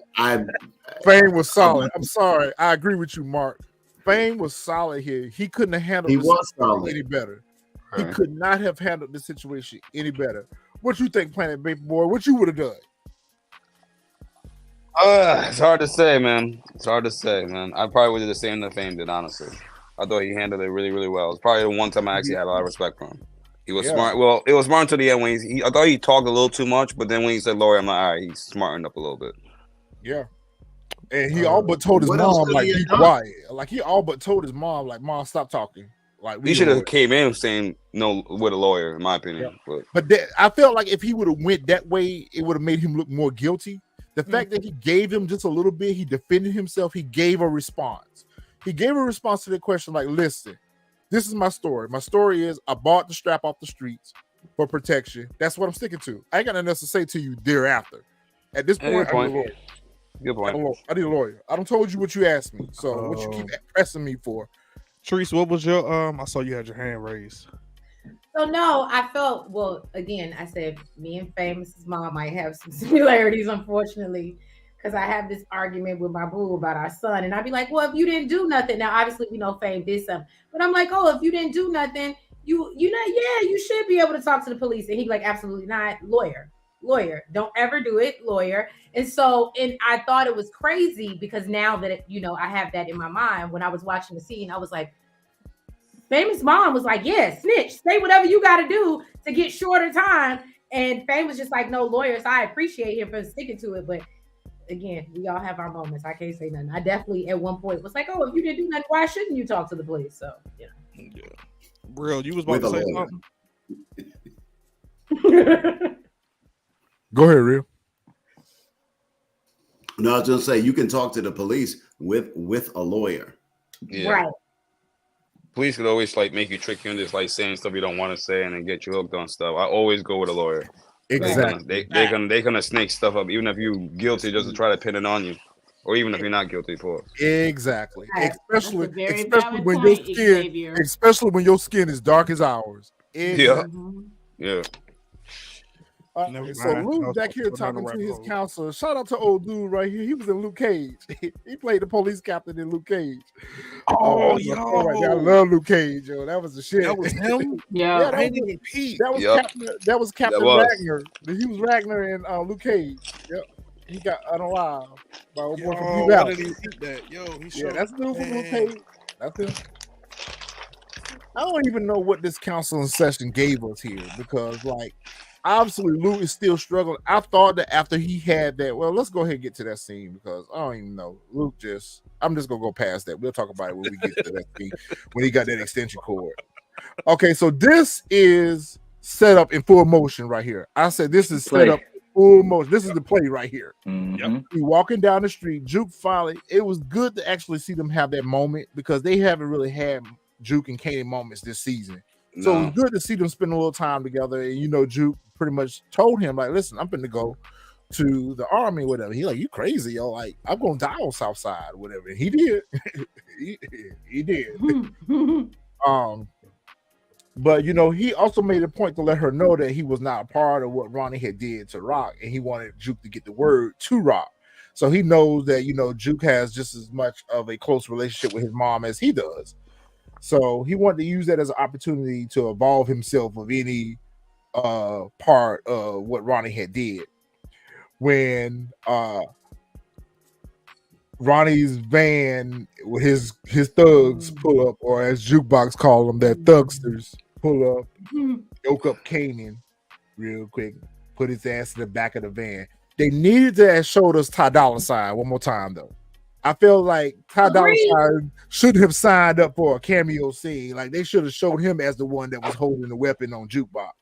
Yeah, I want to see Ty. He gave us a young Miami and just showed up for one episode. Just a breeze through appearance real quick. Maybe they couldn't afford him no more than a cameo appearance. But shout out to Ty Dolla $ign. For real. Exactly, Mr. Jackal. That was my point. This part right here, I'm gonna go back real quick. Retro. Go ahead, this bro. Part right here was when I knew that it was a setup because he was looking back, waiting for them. Yeah, waiting for them to pull up. I didn't peep it the first time I watched the episode. It wasn't until I watched it again that I saw it, and I said he kept turning around, looking in every direction, and I was like, oh, "Okay, good call." I didn't even notice that until you said that now too. Yeah, that was good. Yeah, wow. That's when that's exactly when I realized, like, oh, okay, it's a setup. Like, that's when I knew then it was a setup. You're right. I thought he just thought that something was gonna happen. Like, when you have like sometimes that intuition, and like someone's like about to like something's gonna happen to you or something like that. But you're right. That's exactly what that was. As Miss Honey referred to it in her review, is Kanan Nap. I knew it was Kanan Nap too when he was getting yoked up, and he said, "I know Ronnie did this. Ronnie did this. Ronnie did this. Let my mother know that Ronnie did this." Like, I can put you. His accent went away a little bit in this episode. I have figured out his accent. Go ahead, hit it for me one time, Jack. I have figured out his accent. It's a combination of 50 Cent and Sylvester Stallone. Oh my God. You rolled up on my mother. You rolled up on my mother. You gotta put the emphasis on mother. This nigga think he making plays. He think he making plays. Yo, Planet Paperboy, I'm so glad you don't sound like that. Yeah, I don't, man. You gotta try hard to sound like that. Yeah. Well, you in upstate New York. He's trying hard to sound like that too. Yeah, he really is trying hard. He had to try super hard. Season 1, he don't sound nothing like that. You know what? We should have put it on Planet Paperboy, Jack. We should have put it on Planet. He is a New Yorker. He's the New You're Yorker. right. Yeah, we don't talk like that though. Nah. Maybe in the 90s or late 80s or wherever this time took place, but nah, we passed that. My mother. My mother? You working with my mother? What you doing here, Fame? I stand by the fact that Rock and Kanan have an unspoken way of communicating. I think they have a way of communicating chewing glass. to them that is it's like a different frequency than everybody else. Like she gives him little hints. He sends her little subtle cues. I mean, on the surface, there's the fighting that we see and that we're entertained by. Like, I think he's genuinely pissed off at her and wants her to humble herself. At the same time, I think they have a way of communicating that is just him talking to Juke is like a direct connect to Rock. It's like talking through the can with the string when he talked to Juke. I know one thing. I stand on business with Juke. Juke was my. I love her character in OG Power. I love her character here. I stand on business with Juke. Juke, she held it together. She held it together, but she broke out like a football coach. She broke out and she went on ahead and got up with Marvin and got over to Rock's place to let Rock know what had happened.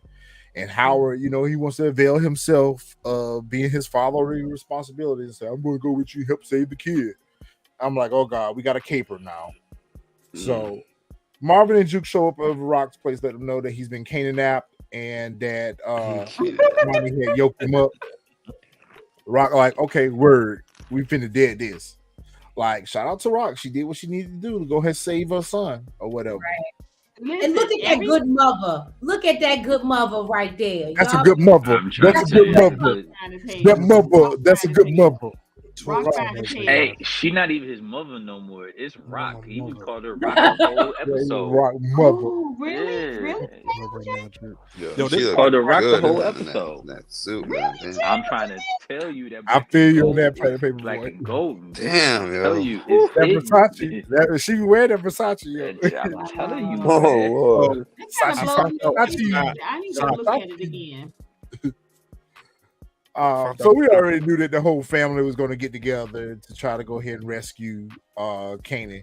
They pull up on Snap and Pops, and of course they try to sit here and act like they don't know nothing. Where they 1/3 of looker, as you say, Miss Honey. They 1/3 of looker. 1/3 of looker, a little bit of juice, right? Drunk all the time, yo. Drunk all the time. Old school player. They're a real couple in real life. Yep. Yeah. I like the fact that they dress them alike, though. I don't know why, but for some reason I like that. It makes the characters stand out a little bit. It makes they hang out way too much. Yeah, everybody's dressed like somebody else except Rock. Rock is the only one that's not dressed like someone. But else. it's usually her that be in red in the season finale. It usually be her that be in all red or whatever the case may be. I love the black and red. Yeah, she does look great in red. I love the black and red contrast throughout this episode. For some reason, I don't know what it was, but it just stood out to me. I like the black and red contrast. Or gold. These old players right here, you know, I don't know what's going on.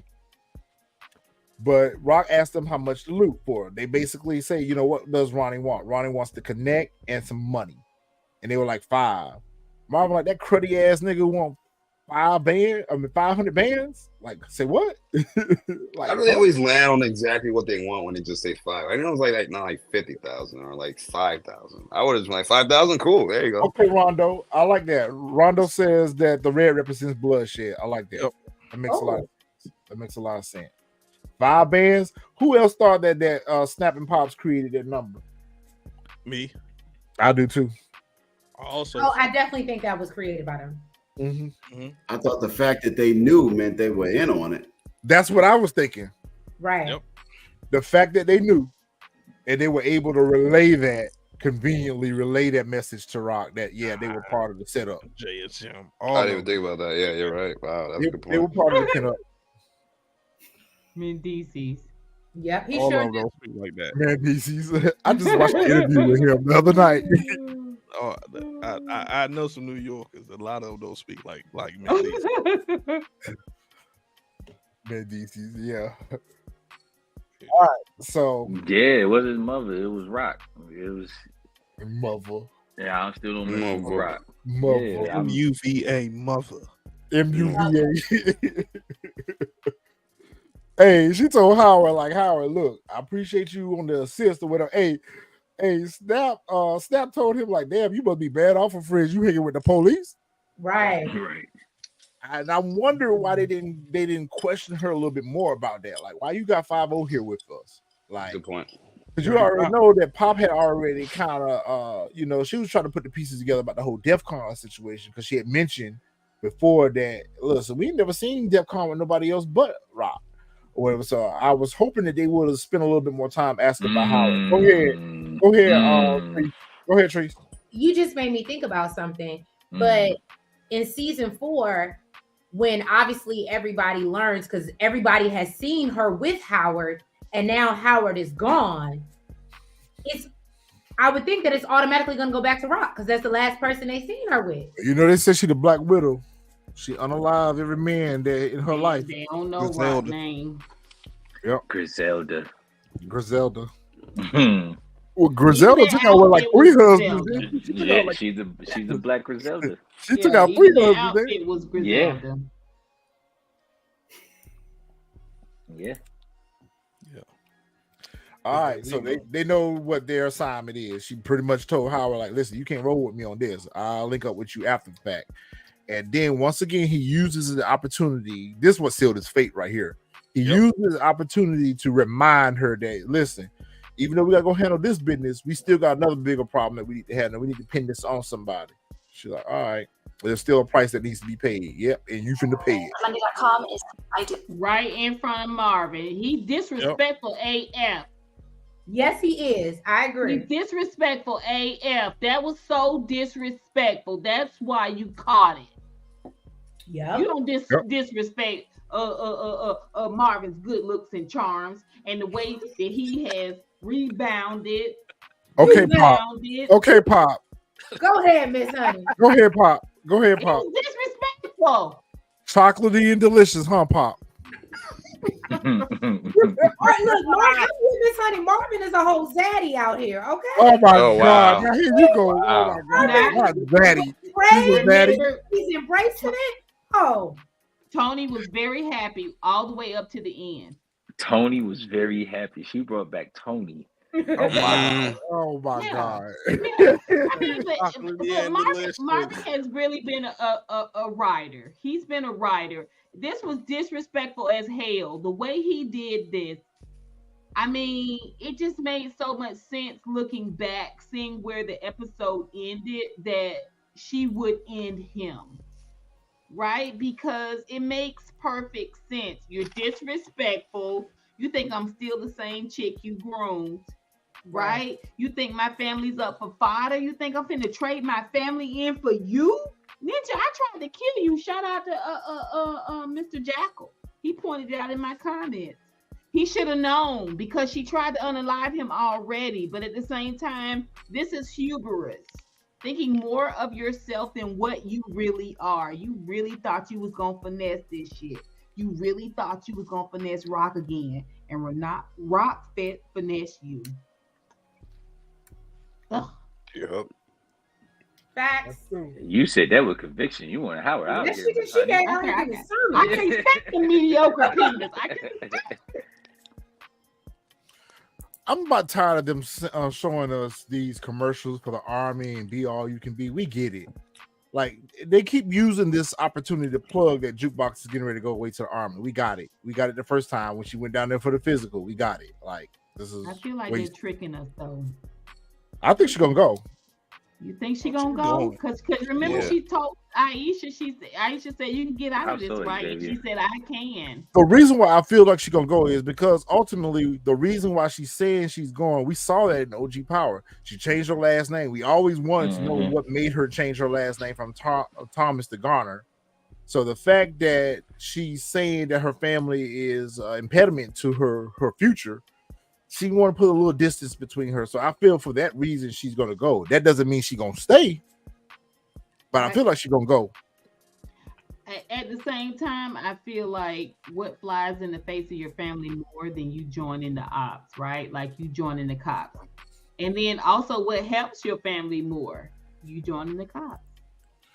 Listen, that's a good point, Miss Honey. Listen, as a person who has worked in a residential treatment facility, especially for substance abuse, before I went to behavioral health, I worked in a substance abuse residential care facility for 2 years. We never let our patients roam around the facility unattended. They were on strict eye view 1-to-1. We would never let the patients roam around. But the fact that Lou was able to get into this utility closet, I thought he was looking for some rubbing alcohol. I thought so too. I thought so too. I was like, he's not gonna drink like fucking like mouthwash. I'm looking for some rubbing alcohol. Yeah. I thought he left the bottle in that room. He was looking for a little drink. Yeah, Right. Listerine. Rubbing alcohol would kill him, but Listerine got. There's some areas when the alcoholic level is so high. I saw a documentary one time where there's this lady that can't buy Listerine at the Walmart because she drinks it. She can't. They won't sell it at a liquor store, so she drinks the Listerine. It's a very, it's a reason why Lil Wayne do scissor. Xavier, we gonna even talk about lean. Xavier, go back to that comment when Rock unalived Juliana. She foreshadowed. I want to know how. Explain that one for us. Explain that one for us. I'm a little lost on that one. I fixed my mistake. But anyway, when we seen him pick up the extension cord, we already knew what he wanted to do. I'm not gonna spend too much time on that because I know that's a trigger for you, Miss Honey. So we're not gonna spend too much time on that. But I was glad to see that. It was a good scene, though. It was a good scene. I was glad to see that Do you think that the visit from the FBI triggered this? Because I thought he was in a good place after he had met with Rock. I thought he was in a good place after he had met with Rock. But after that visit with the FBI, he even told the counselor that all I'm going to be known for as Lou from Southside or whatever. So he doesn't see himself being any better than what he is. So you felt like that was a trigger for him to go ahead and delete himself? Absolutely. I just think the FBI was easy work. I don't think they were ever really a threat for him. Lou's biggest demon is his guilt. He's so heavy with guilt. And I mean, it's a point. I think it's a point that 50 wants to make and the writers want to make. I don't think any of this writing and dialogue is by happenstance. I really don't. I think he's trying to do something with raising Kanan. This scene is pivotal.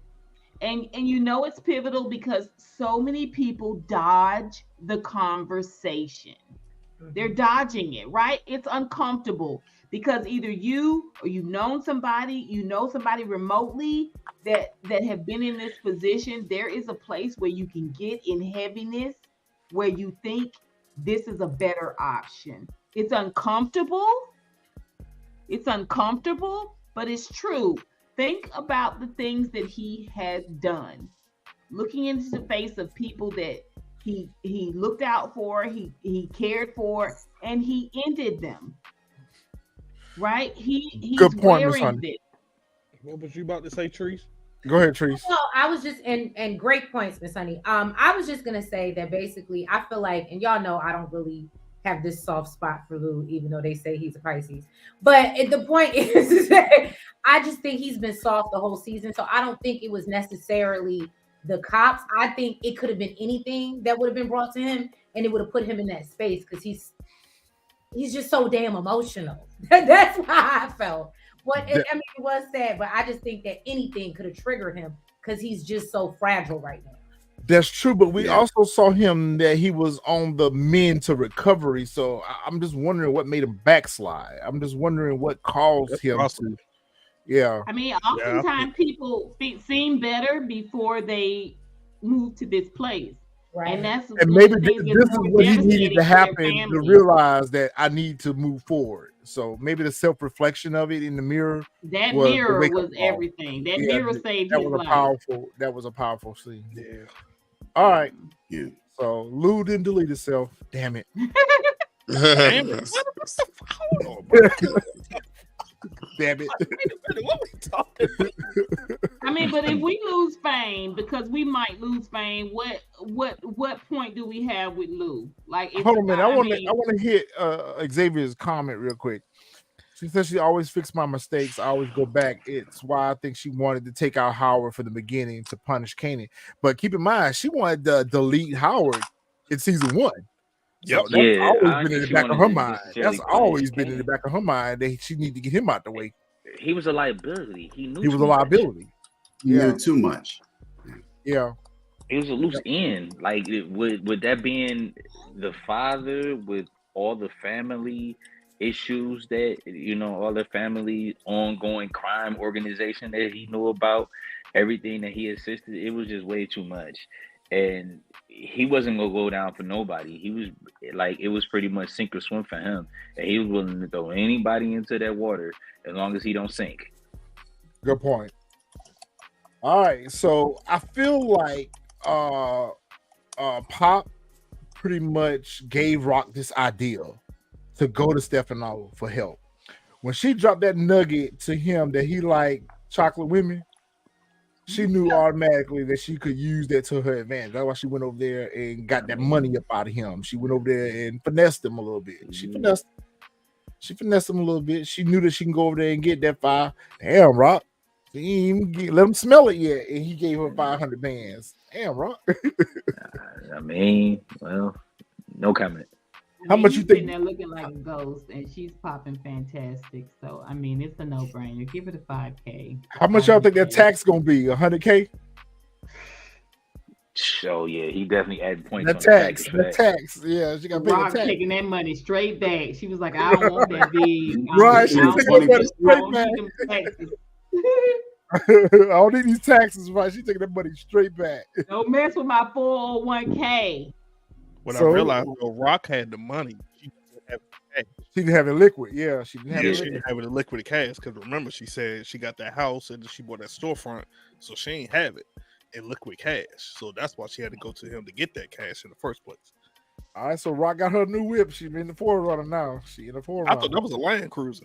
It might be a Land Cruiser. It might be a Land Cruiser. But it looked like a. out yet? Because I feel like she's. It looked like a Forerunner or a FJ Cruiser. It looked like a Toyota FJ Cruiser. Like, the roof rails for me. It's the roof rails. The Land Cruiser was the big one. The Forerunner was small. Yeah. Yep. So they pull up to the spot or whatever. Shout out to Marvin. Marvin doing his recon or whatever. I like the fact that they killed Marvin back. They Marvin back because they need to have a backup plan just in case. I like the fact they removed the snacks. Yep. All right. So Howard and Rock, they go in. They get searched or whatever, and we get to the scene that we've been waiting for. Am I the only one that was disappointed in this? The scene? Yeah. I saw it coming.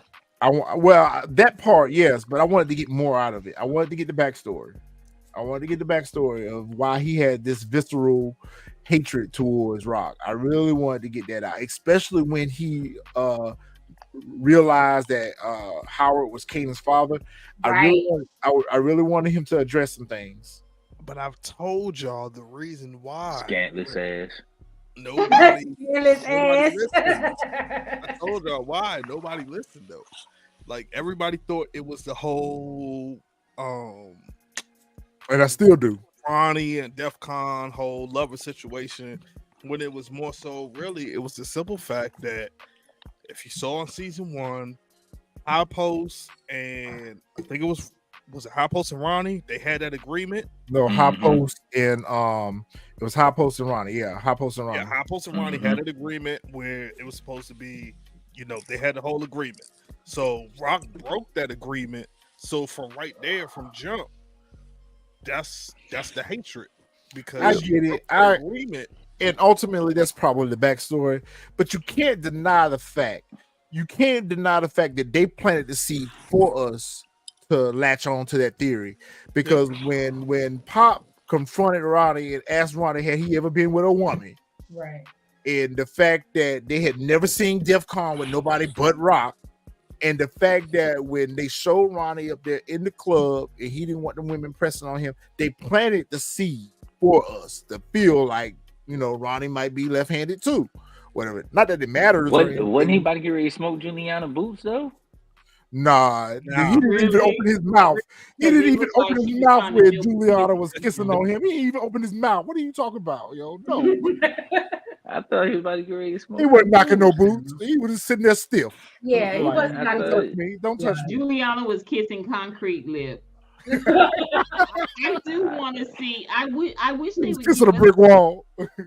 I wish they would give us some of the cutting room floor stuff because I do think they set up several different scenarios, and this is the scenario they went with. You can kind of see it. This scene is kind of flat. It really doesn't have as much panache.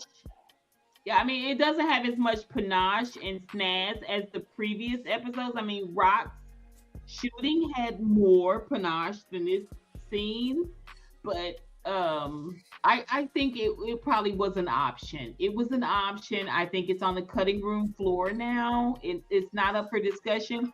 But this is the first time we're seeing Rock and Ronnie together, you guys. That's why I feel like we needed to get more out of this. This is why I felt like we needed more out of this. And Ronnie may or may not have been left-handed, and maybe he was just weird. But the writers, they gave us more to think about with his character because they made more than one opportunity to show us that he was not comfortable with women. So they planted the seed of doubt. But they should have known something was up where they didn't see Kanan was bound or gagged or anything. Like you kidnapped, but you sitting back here at the cut chilling. Right. Like Rock antenna should have went up. Like something don't feel right about this situation right here. Exactly. But Ronnie revealed Marcus's point is valid, but at the same time, I do think they've shot all the scenarios. I do think they watch the reviews. I think it doesn't matter how the numbers. I think they watch the reviews. They watch, more importantly, the comment. Right. I think they shot that. I think they shot the scenario about him possibly being gay. I think they shot the scenario possibly about him being breezed. And ultimately they came up with the unique idea. They decided to go with that, which I'm super happy with. Because he's hot, unique. Joey Badass is hot, right? But I do think it's all on. I wish we could get in retro. This could be a little homework for you. I wish we could get some cutting room floor stuff. Like, what were some of the things they didn't go with? I would love to see that. I bet you if all of those cuts speak to each and every one of us of our predictions and our thoughts about the show. Ain't no way Ronnie wasn't left-handed. Thank you, Real. Ain't no way. I don't shoot, honey. Juliana had her hand on his thigh. Yeah. Hey, Real. What did she say? Make me feel good, right? Did she say make her feel good? He told the man make her feel good, and he's sitting there like she was trying to put some cough medicine in his mouth. I want it. That man was double left-handed.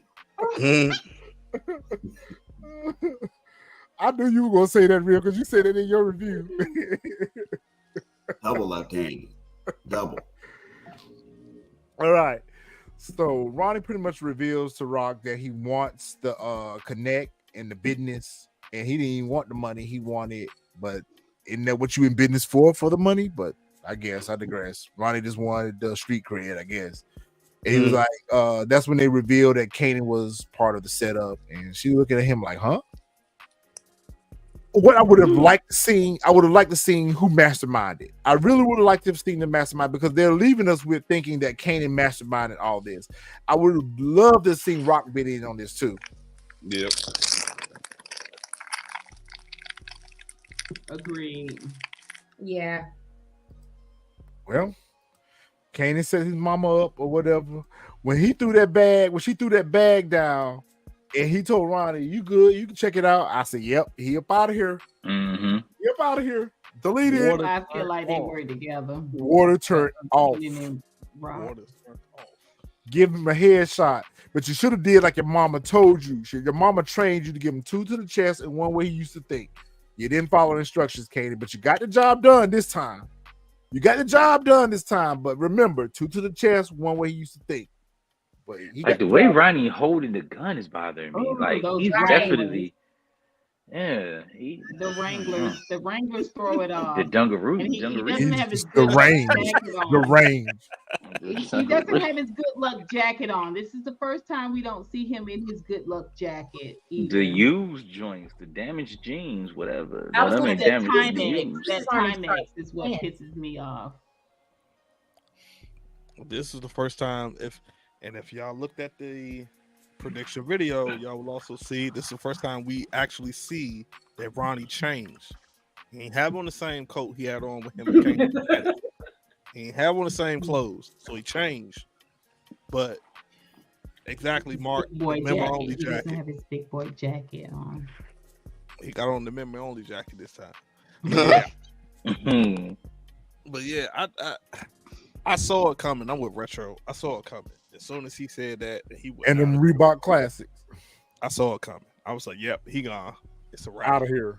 Deleted. He's out of here." Okay, so question: do you think you saw it coming because of how it was set up in this scene, or did it feel familiar because we see Tariq run a lot of capers? Like this was a Tariq caper, which it was. You know, I wasn't gonna do it this episode because I know y'all probably get tired of me doing the parallels between OG Power and the spinoffs, but this is exactly what Tariq did with the Italians. Yep. When he set that caper up where Ghost and Tommy would pay the ransom for him, and it wasn't even really a ransom, so it reminded me of that. What's he? But who else knew that this was going to be Howard's goodbye scene? Right I here? did not know. I did too, Jack. That part I didn't peep. I did too, Jack. I peeped it too. Go ahead, talk about I loved it, but I didn't know. Right. I thought it was a waste. Now no You one's know gonna know what, about Burke. to be honest, it wasn't nothing left for Howard, to be completely honest. So like when Rock picked up that gun, I kind of saw the writing on the wall. He had to be dismissed. He had to be removed from the situation, because if he didn't, he was going to find somehow, some way to pin this on Marv to save him, not necessarily to save Rock and Kanan necessarily. That's whether a part Rock of it. wanted it or not, he was going to do it. Right. Right. Whether Rock wanted it or not, she knows how Marvin moved. And on top of that, it was already like the assignment was already blown when Kanan had tried it the first time. Howard is a problem. So yeah, it was done. We've been saying like was episode 2 that either Howard was gonna get arrested or Howard was out of here. Yeah. Yep. Just kind of so that just kind of confirmed it, whichever way it was going to go. We knew he was done for. We knew he was done for. We knew his days was numbered. And yeah, he had no other purpose. He lost his job. I just didn't see it in this episode. He had no other purpose. It shocked me. Once again, Jacob Jordan's brutal honesty is it's cutting and a turn on at the same time. Like, you're absolutely right. I don't want to spend too much time on this, but I think we'll save this for our power roundtable. Whenever we come back next week, we can do our power roundtable. But I will say this: how do you think Kane is going to respond to Rock unaliving his father? We saw him struggle with this. We saw him struggle with this already, so I don't want a repeat of this. But how do you think Kane is going to settle into this? She needs to be up. She needs to be up front. That part, Jack, and tell him exactly what is going on. Why she had to do it. Exactly, or why she had to do it, because that's the part that's missing from their relationship, is because he always feels as though she's lying to him. She needs to be upfront and say, listen, if I didn't do this, he was going to bring down the whole family. We all was going to go. Me, you, your Uncle Marvin, Lou, he was going to bring down the whole thing. You're right, Mr. Mark. He might move past it. What you say, Real? Yeah, I don't think it's going to be much of an issue at all. It's not like Kanan was trying to establish a relationship with him, trying to learn about their background or nothing. I think it's going to be moved past real quickly. In fact, I think the ending couldn't have happened to two more deserving people, Ronnie and Howard. Both of them was on that path of destruction, and I think they both got what they deserved. Rest in peace, both of y'all. BIH. I don't know about Ronnie. Ain't no R.I.P. BIH. Burning hell.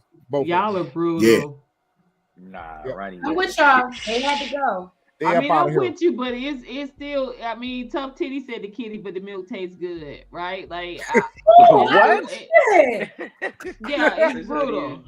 Miss Honey, you dropping bars over here. No, I'm just saying it's brutal, but it's true. Like, you both are speaking truth. Like, it's for real. Like, if you gonna be for real, be for real. Look, Like, even the chat was saying deuces. Yeah. Y'all up out of here. We tired of you. We can't afford you anymore, Omar Epps. We can't afford you. We need to make room in the budget for new characters. We can't afford fairs loving basketball. Yeah, right. We can't afford you anymore. And he's a chronic complainer. And a chronic set somebody else up for the mark. Nah, we ain't pinning no more charges, Howard. I can't wait to hear the conversation at the precinct about this, though. Like, I'm really looking forward to y'all that. think this is going to dead the investigation? Because they can wrap this up in a nice bow. They can wrap this up in a nice bow, and they can pin everything on Howard. Does it wrap up the investigation? Nope. Yeah, I'm gonna tell you why. I'm gonna tell you why it's not. It's not because Rock took the gun that Ronnie had. She should have left the weapon behind. Should have left it behind. But even still, even if she left it behind, you got to look at. They're going to look at the point of where both of them got unalived at. Ronnie got unalived in the back of the head. Detective Howard got unalived on the In side, the side of the head. Yep. So this is not stopping their investigation. They're going to dig into more of who unalived them because of the entry points. Now, if it was just straight chest shots, you got a case there. But these is dome shots, so they're going to be looking like, okay, the CSI is going to come out and be like, wait a minute, he got hit in the back of the head, so somebody was behind him. Howard got hit on the side of the head, which is kind of crazy because, I mean, not how Burt got unalived on the side of the head. So basically, they're going to know that someone else was there. But the reason why I feel like it bundles up the case is because they're going to connect Howard to organized crime.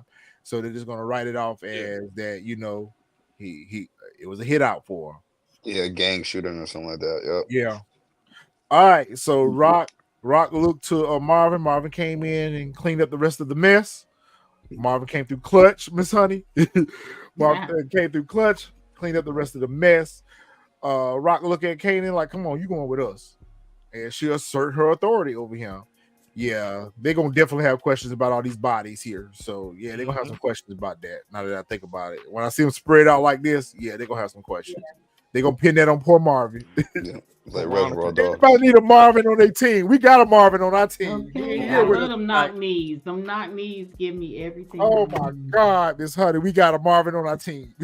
Everybody need a Marvin on their team. Marvin came through clutch. Veronica, it's not going to make a difference. Even if you plant that gun.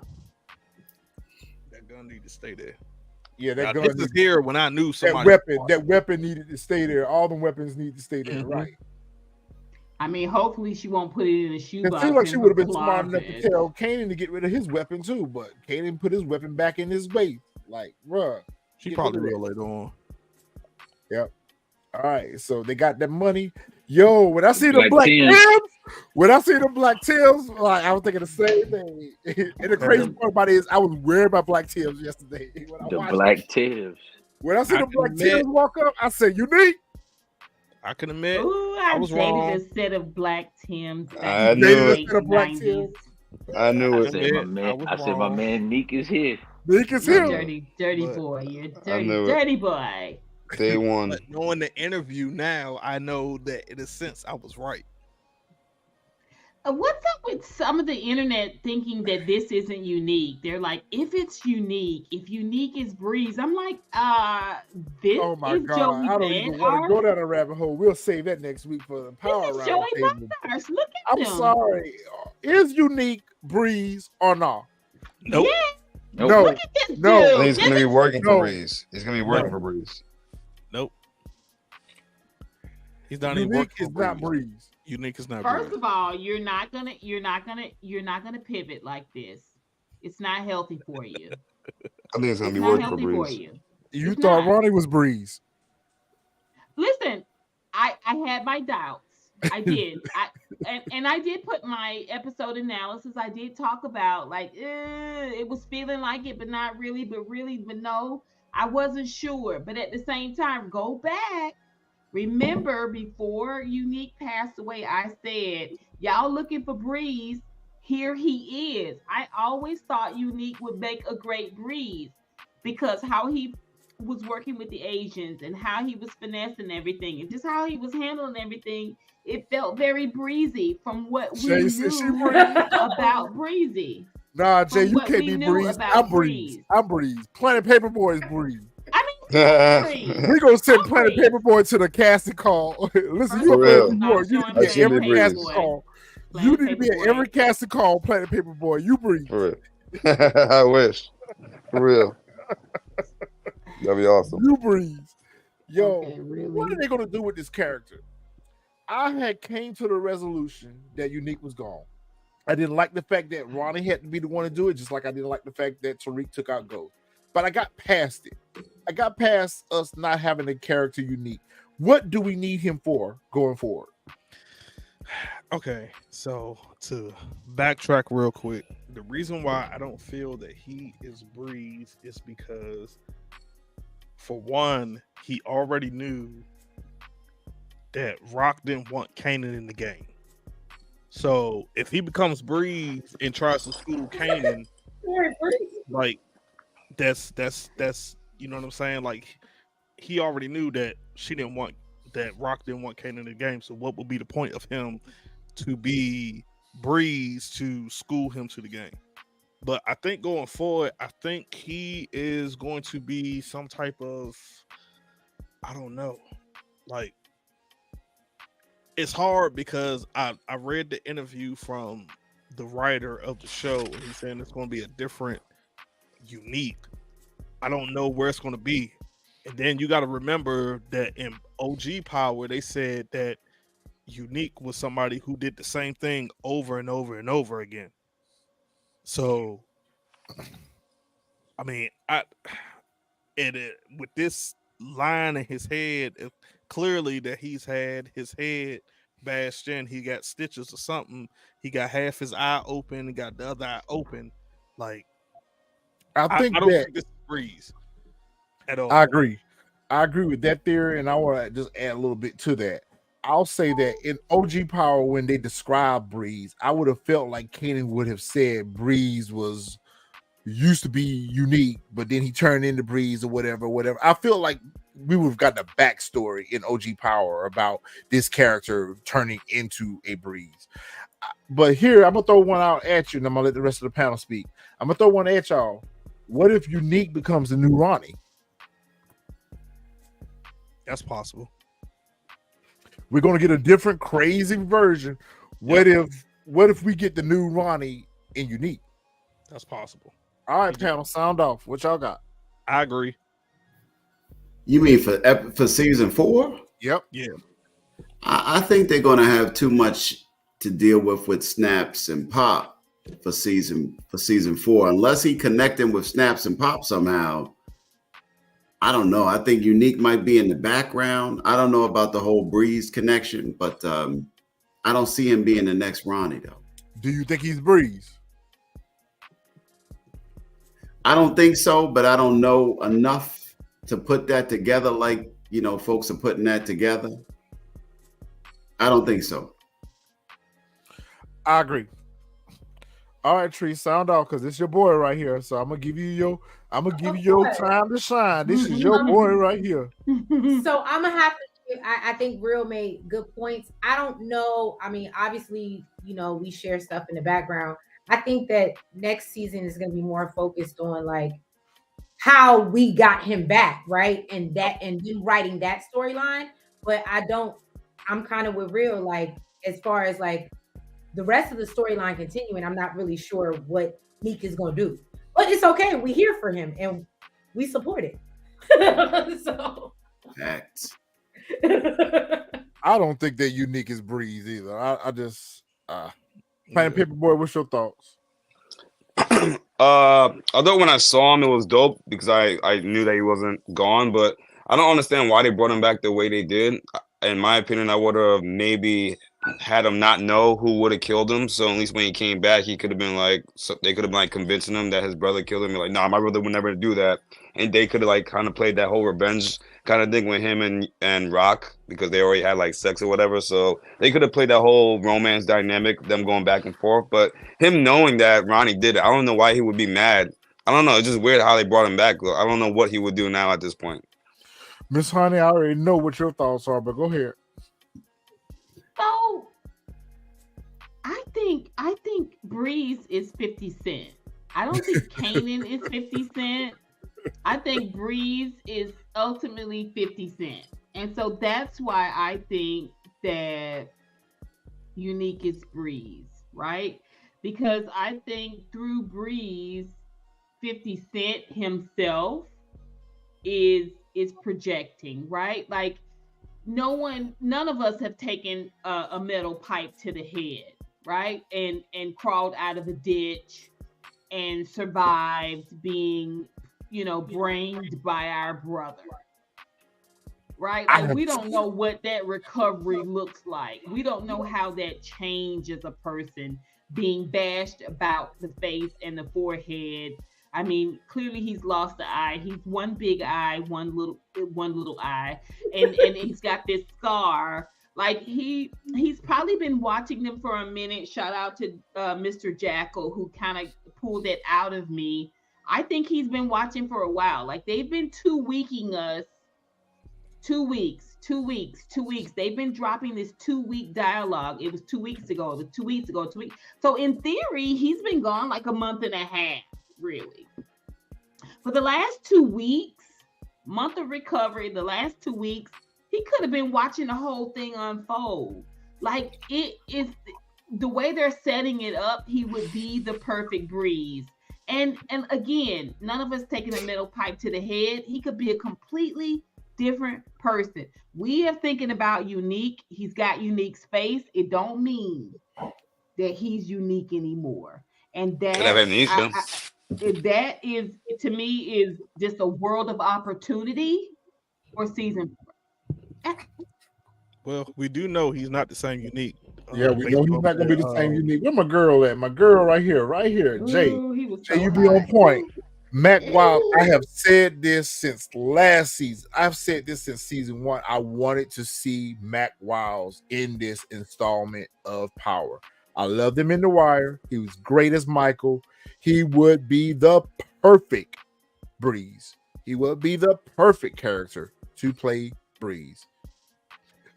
And the fact that we're getting people, cast members from The Wire in this installment of Power is just, we've gotten Chris, aka RSJ.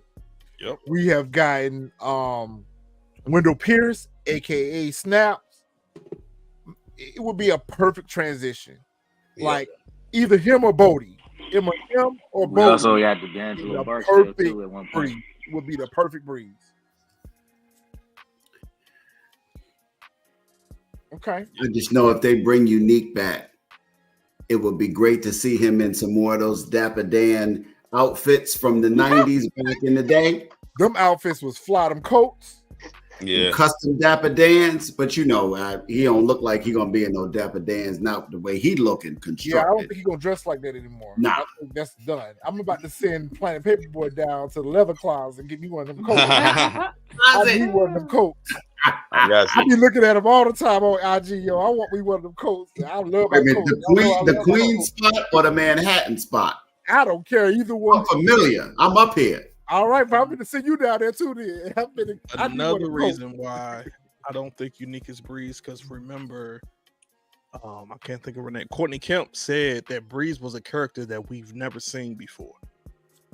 So yeah, they've teased that a lot. That so it's got to be somebody that we are retconning. They are retconning because in this interview we saw that they had to pretty much rewrite season 4 because of Unique's return. So things are being a little retcon over here. So it could possibly be someone that we have met before. But to me, I don't see how that would benefit the story, reinventing another person. Like, I don't think that would give us the level of interest in Breeze if it's a character that we've already known. To me, I feel like we would be disinterested in Breeze's character if that be the case. Nah, because remember how everybody got interested in Ronnie this season. Yeah, but he wasn't introduced as one character and turned into another. To me, that's just a waste. Oh well, I mean, yeah, in that point, yeah. I mean, but I think that I don't think it's going to be. I don't think it's going to be Unique. I think it's going to be somebody like they said. I mean, but we don't know this person. Yeah, it's going to be somebody we've never seen before. Like Sasha Penn said in the interview with People Magazine, you know, this Unique is going to be different. But I still think it's going to be somebody we never, ever seen before because you heard it here first. You heard it here first. You heard it here first. Look how we just got Ronnie this season. We just got Ronnie for the first season. A lot of people mad that he got unalive, but he was needed for this season to move the story. The purpose of Ronnie was to develop Kanan's character. We needed to see Kanan take a body out. We needed to see Kanan become more aggressive. We needed Kanan to see that. We needed to see Kanan stand up to someone like Ronnie to get that I'm about that life, Kanan. That's the whole purpose of Ronnie. But you heard it here first. I feel like Rock is going to have to be the one to take out this new version of Unique. I think this new version of Unique is going to be a problem. He might not start out as a problem, but I think he's going to turn into a problem because I think some is not tight up here, is loose up here now. So I think this new version of Unique is going to be very erratic. He's going to be very out of control. He's going to be violent. So I think that this new version of Unique is not going to be anything like we remembered. So I agree that we're going to get a different version of Unique, but he's still going to be unique. And I think it's going to be Rock that's going to have to drop him. Veronica, you make head a perfect point injuries are because Kanan in high school. unpredictable. So if we ain't got to Tom and Kanan, Ghost and Angela, they went to We ain't getting to no Breeze, right? Then we ain't getting to no Breeze because Kanan in high school now. So, but I kind of agree with Miss Honey. I don't think we're going to get much of a time jump in season 4 because of the whole situation with Fame. Had they released Fame, if they would have released Fame from police custody, then we could have moved the story forward. But Raising Kanan is really good about picking up on the events that happened in the previous season. They don't really fast forward the storyline much. Yeah. So if they do, it'll probably be another 2-week jump or whatever the case may be, because we get to see how Fame gets out of the situation that he's in. So they can't accelerate time too much. So I still think that this is going to be Kanan's last year in high school, maybe. And then we'll get a fast forward at the end. Maybe we'll get a fast forward at the end of season 4. Yeah, Rondo, you got to remember he was only slim to Tariq, and for a purpose. For a purpose, because he needed to hide the Kanan identity from Ghost. Yep, he didn't want Ghost to know that he was still alive, so that's why he became slim. All right, real quick, we're gonna go ahead and wrap up, but let's go ahead and give the panel a chance to go ahead and give their final thoughts on the season. What we want to do is we got to coordinate with everybody's schedule. But next week, we want to try to set up a live to do a power roundtable. Let's talk about the season, what we like, what we didn't like, what our greatest moments were. Let's do a top 5, maybe a top 10 moments of the season, whatever.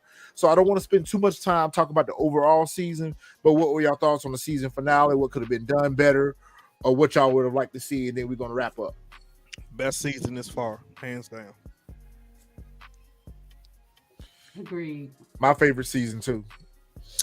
I'm gonna say, coming in new as a newbie to the Raising Kanan family, out of all the Power franchise, I have to say what it is.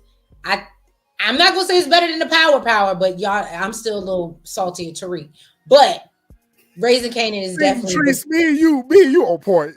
Right. I'm still a little salty with Tariq, but Raising Kanan has definitely, like, I don't want to put it above Power, but if it wasn't for Tariq doing it,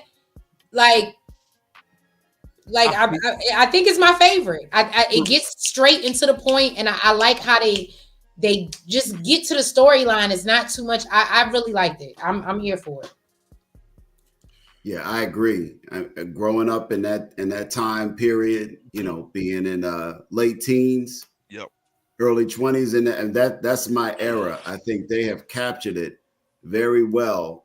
Everything. I mean, just the scene in New York at that time.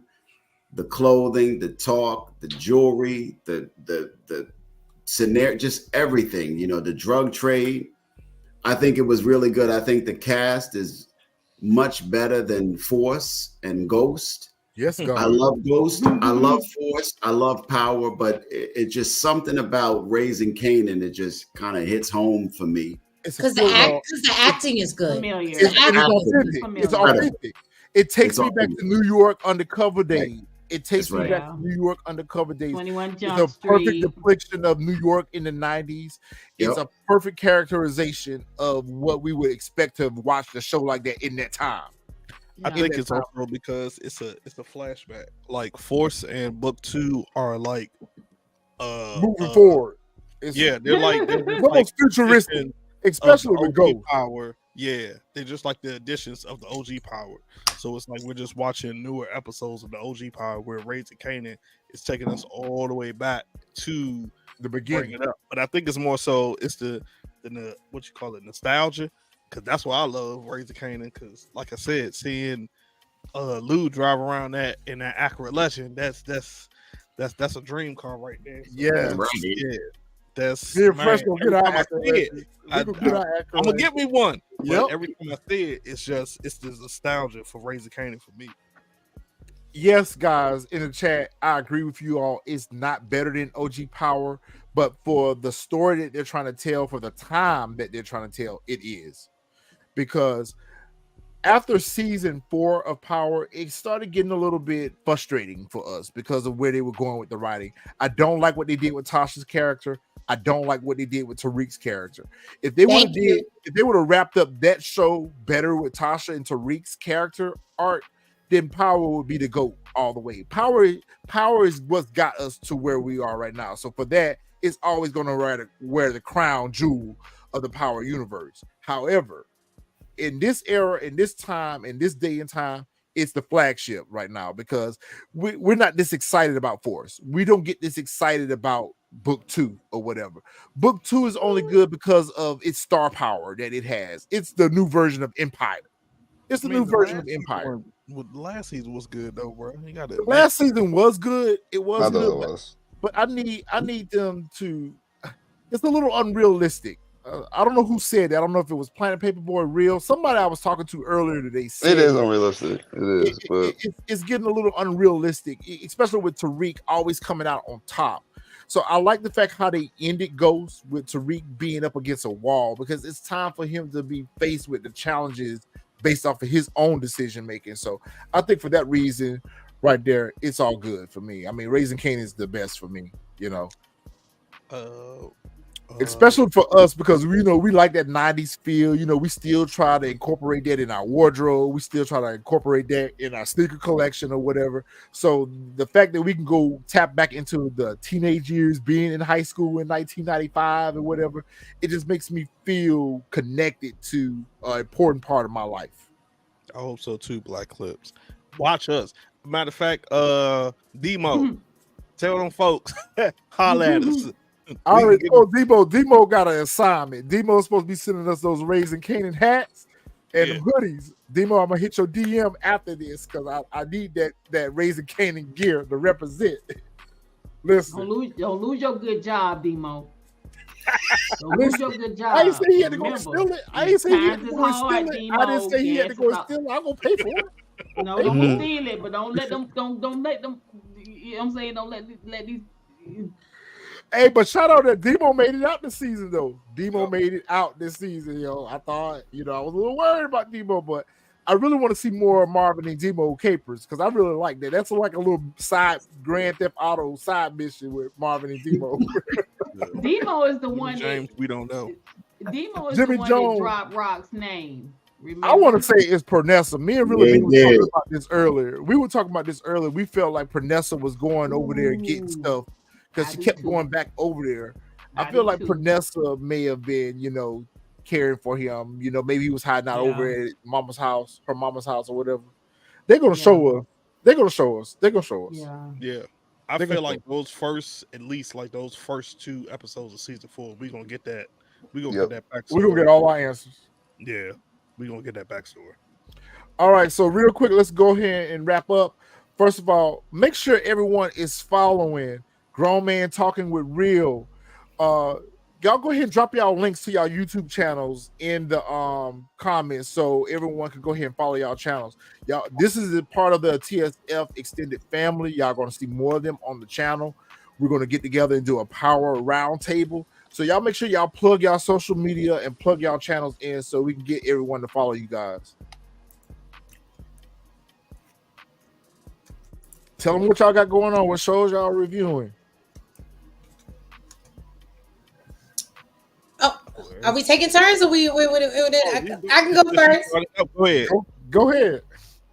Okay, so it's Shade in the City, as it's spelled on the shirt. Do it in the YouTube, Shade in the City.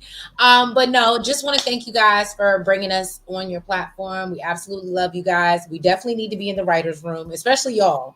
But and I just, I'm happy that I came into the whole Raising Kanan family and just Power universe. And yes, Shade in the City does many things. So we're doing Real Housewives, we're doing Love and Marriage DC, Huntsville, all the tea and all the good stuff. But this is one of my favorites because we actually get to break down the storyline and the script where it's not so much reality. So I actually really enjoy doing this. This is probably one of my favorite things to do on YouTube. But yes, so thank you guys. Hey, Trees. Please follow and subscribe.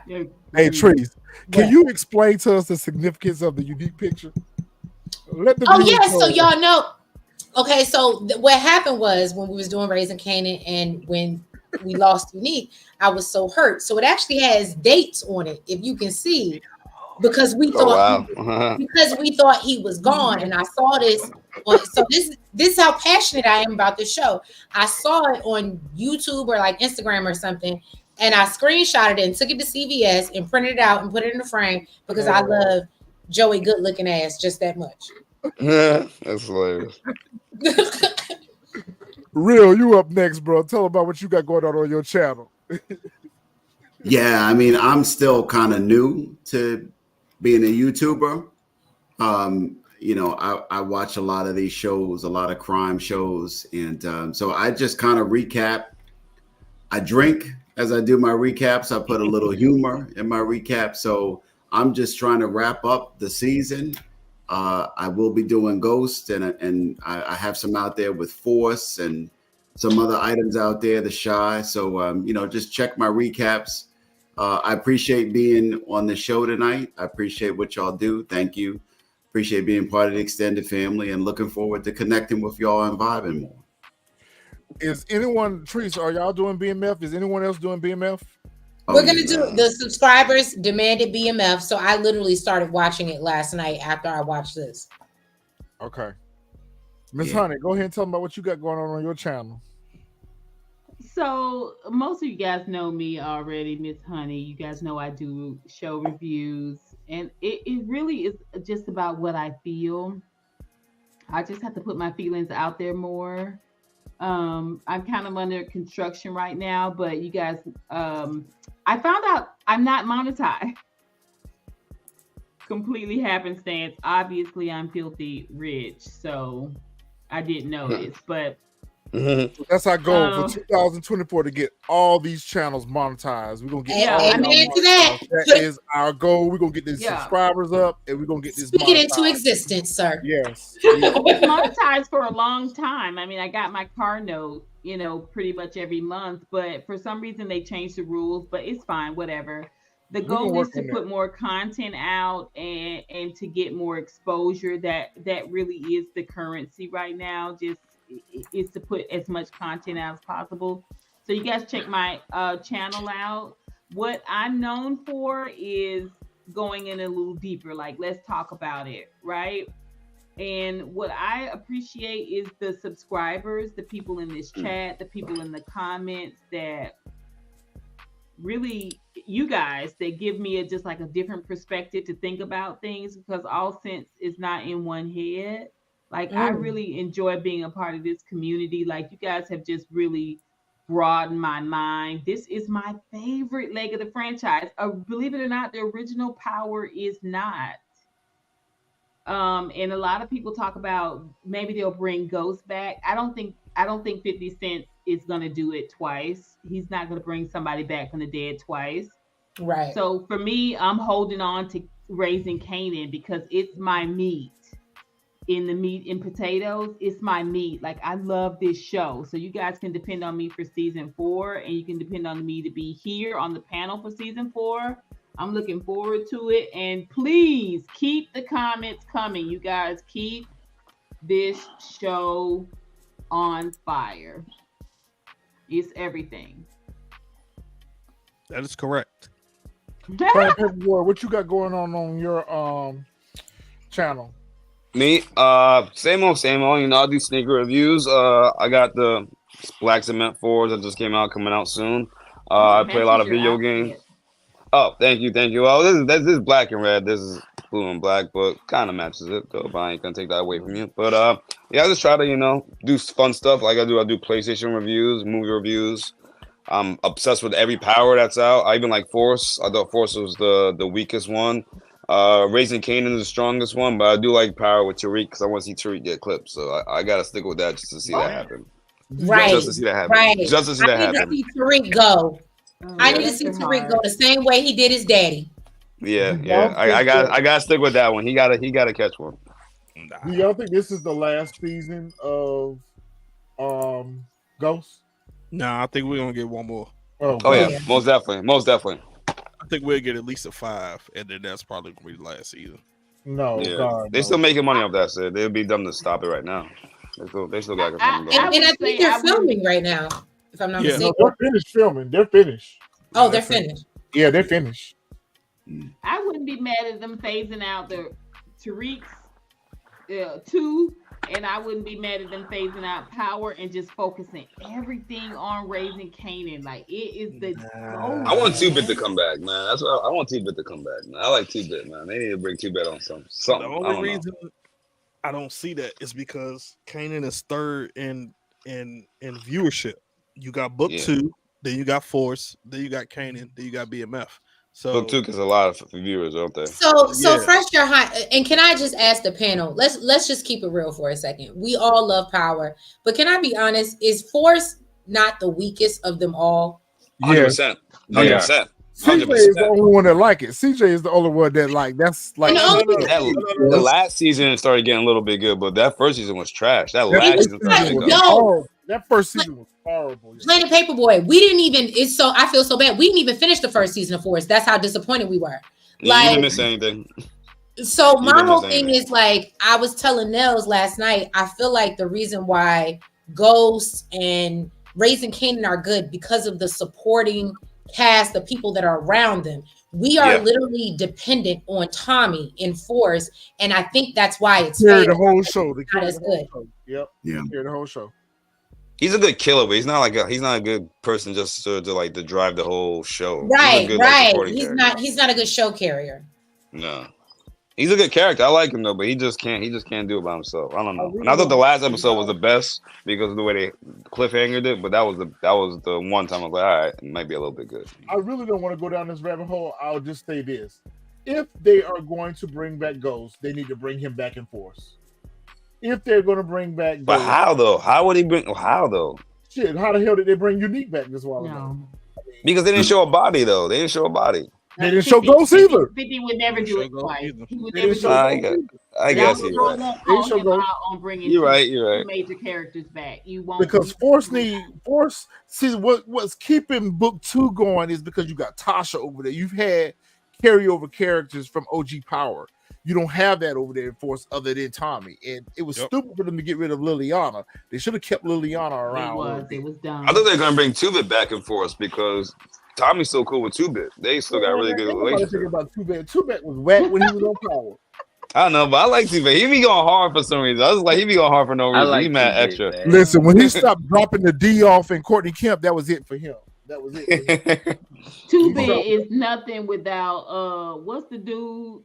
Spanky. The one that got Spanky? Yeah, that dude is funny. Spanky is funny though. Spanky made 2-Bit. He did. Spanky was funny.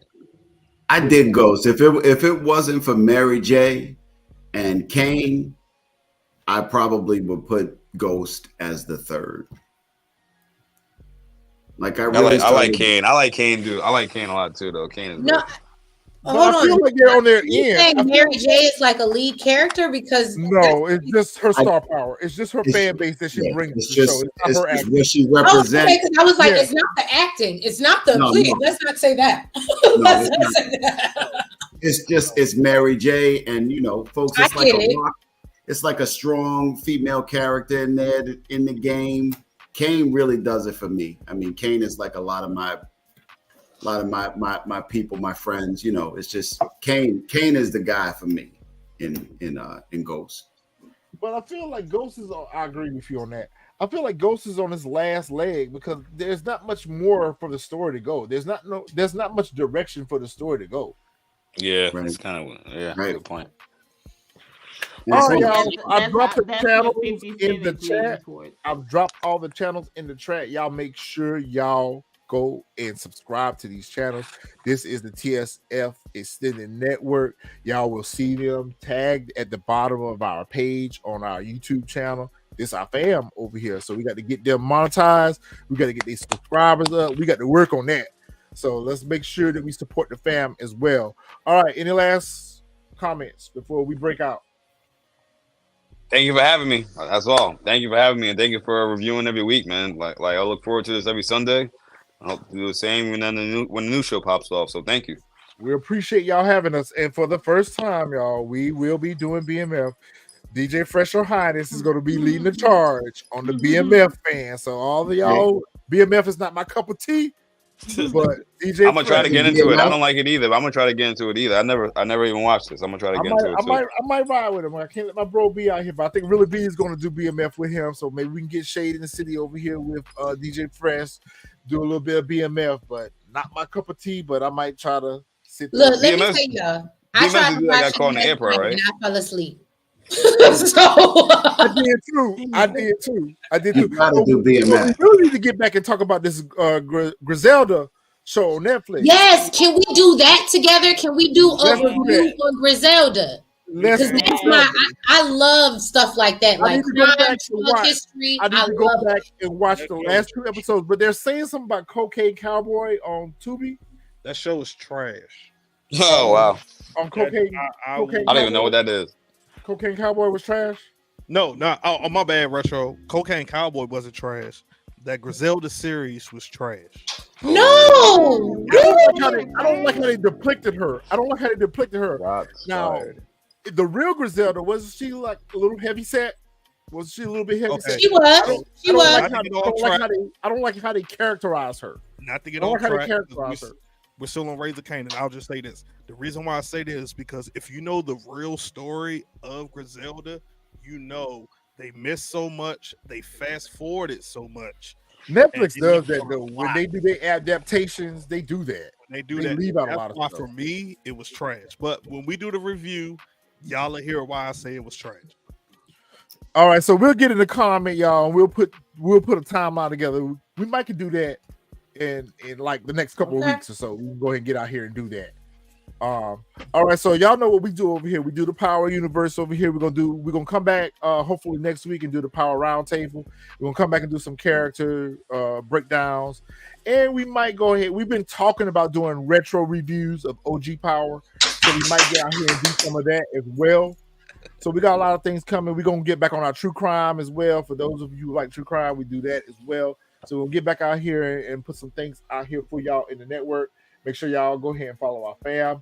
We appreciate y'all. Famous, honey. Night. And shout out to DeMarcus. Tate needs a show. Tate needs a show. Tate don't need no goddamn show. No, he doesn't. No, he doesn't. No, he doesn't. No, he doesn't. No, he doesn't. No, he doesn't. No, he doesn't. No, he doesn't. No, he don't. No, he don't. You was our MVP, DeMarcus. You was our MVP, but now you just dropped down. No, DeMarcus, you're my MVP. I've been rooting for Tate. Unless he hires us all for that show, I don't know if Tate needs a show. Unless we all on that show. He had one. I think DeMarcus is that's why they pulled it. That's why they pulled it. Yeah. DeMarcus needs protein. That didn't even have a pilot. That was one of those shows that had a pilot, like not even the first episode. Yeah. The pilot crashed. The pilot crashed. They would have kept Carrie alive. If they would have kept Carrie Milgram alive, if they would have kept Ramona around, then Tate could have had a show. There's not enough story with Tate for us to be interested in seeing him being a dirty politician for 6 seasons. He wasn't even that good on the show, man. Exactly that part. Since everybody else plugged in, if y'all make sure. If we're gonna get a Tate spinoff, we might as well get a Diana spinoff. Nah, if you're gonna give me another spinoff, give me a jukebox spinoff. Right. Yeah, I'd rather that. I'd rather have a Tasha spinoff than Tate. Pop spinoff. I'd rather a Dre spinoff than Tate. You know what? Give me a Ghost prequel if you're gonna do that. Spend the money on production that's worthwhile. But don't give me no goddamn Tate. I don't want to see this ass. No, look. The same way I'm up here with pictures of Unique, I'll be up here with Tate. with the campaign banners on my wall, ready to go. Vote for Tate for 2024. That's why we bump heads. That's where we go bump heads at Trees. That's where we go. I can't stand like you're gonna have to really have a hard campaign slogan to get him elected. I can't stand his ass. I love Tate. I think you might be hiding the puss for Lorenz Tate. Oh no! I love Tate before he got on power. So yeah. But the actual Tate, no. We might as well give Diana a spinoff. Now you know that wouldn't be bad. That wouldn't be bad if Diana became. It would absolutely be bad. That's why she's saying that, because she's like, it's not. It doesn't make sense. It would be bad, but if we're gonna keep Ghost going, we need a successor of Tariq. We need a successor, and I think Diana would be the perfect successor. I can see her doing the exact same thing to Monet that Tariq did to Ghost. I can see that. So I can see her being a successor for that franchise because they're saying that the actor Michael J. Rainey or whatever is getting tired of playing Tariq and he wants to do other stuff. So they're gonna wrap that up. They're gonna wrap that franchise up pretty soon. The best way they can save that is to give Diana a spinoff and let her be the new Tariq. But we didn't talk about it. Kanan got a baby coming, possibly, and I feel like Tariq does too. But who is it? Who pregnant by Tariq? Diana. Go back and watch our video. Go back and watch my prediction video. I did a video a couple months ago about who's pregnant because they are casting. They were doing a casting call for twins over there for Ghost. So somebody with child over there. Somebody with child. You don't think it's what's the name? Evie. Yeah, I think it's Evie. Effie's a writer. Effie would be a good person to have a baby by. I like Evie. I think she would be a good baby mama. I do too. I know this ain't got nothing to do with power, but I'm dropping some new mixes soon, so y'all stay tuned. Follow me on SoundCloud. All right, for real, that's lit. All right, y'all. We're gonna go ahead and wrap up, and we will see you guys next week. Later, man.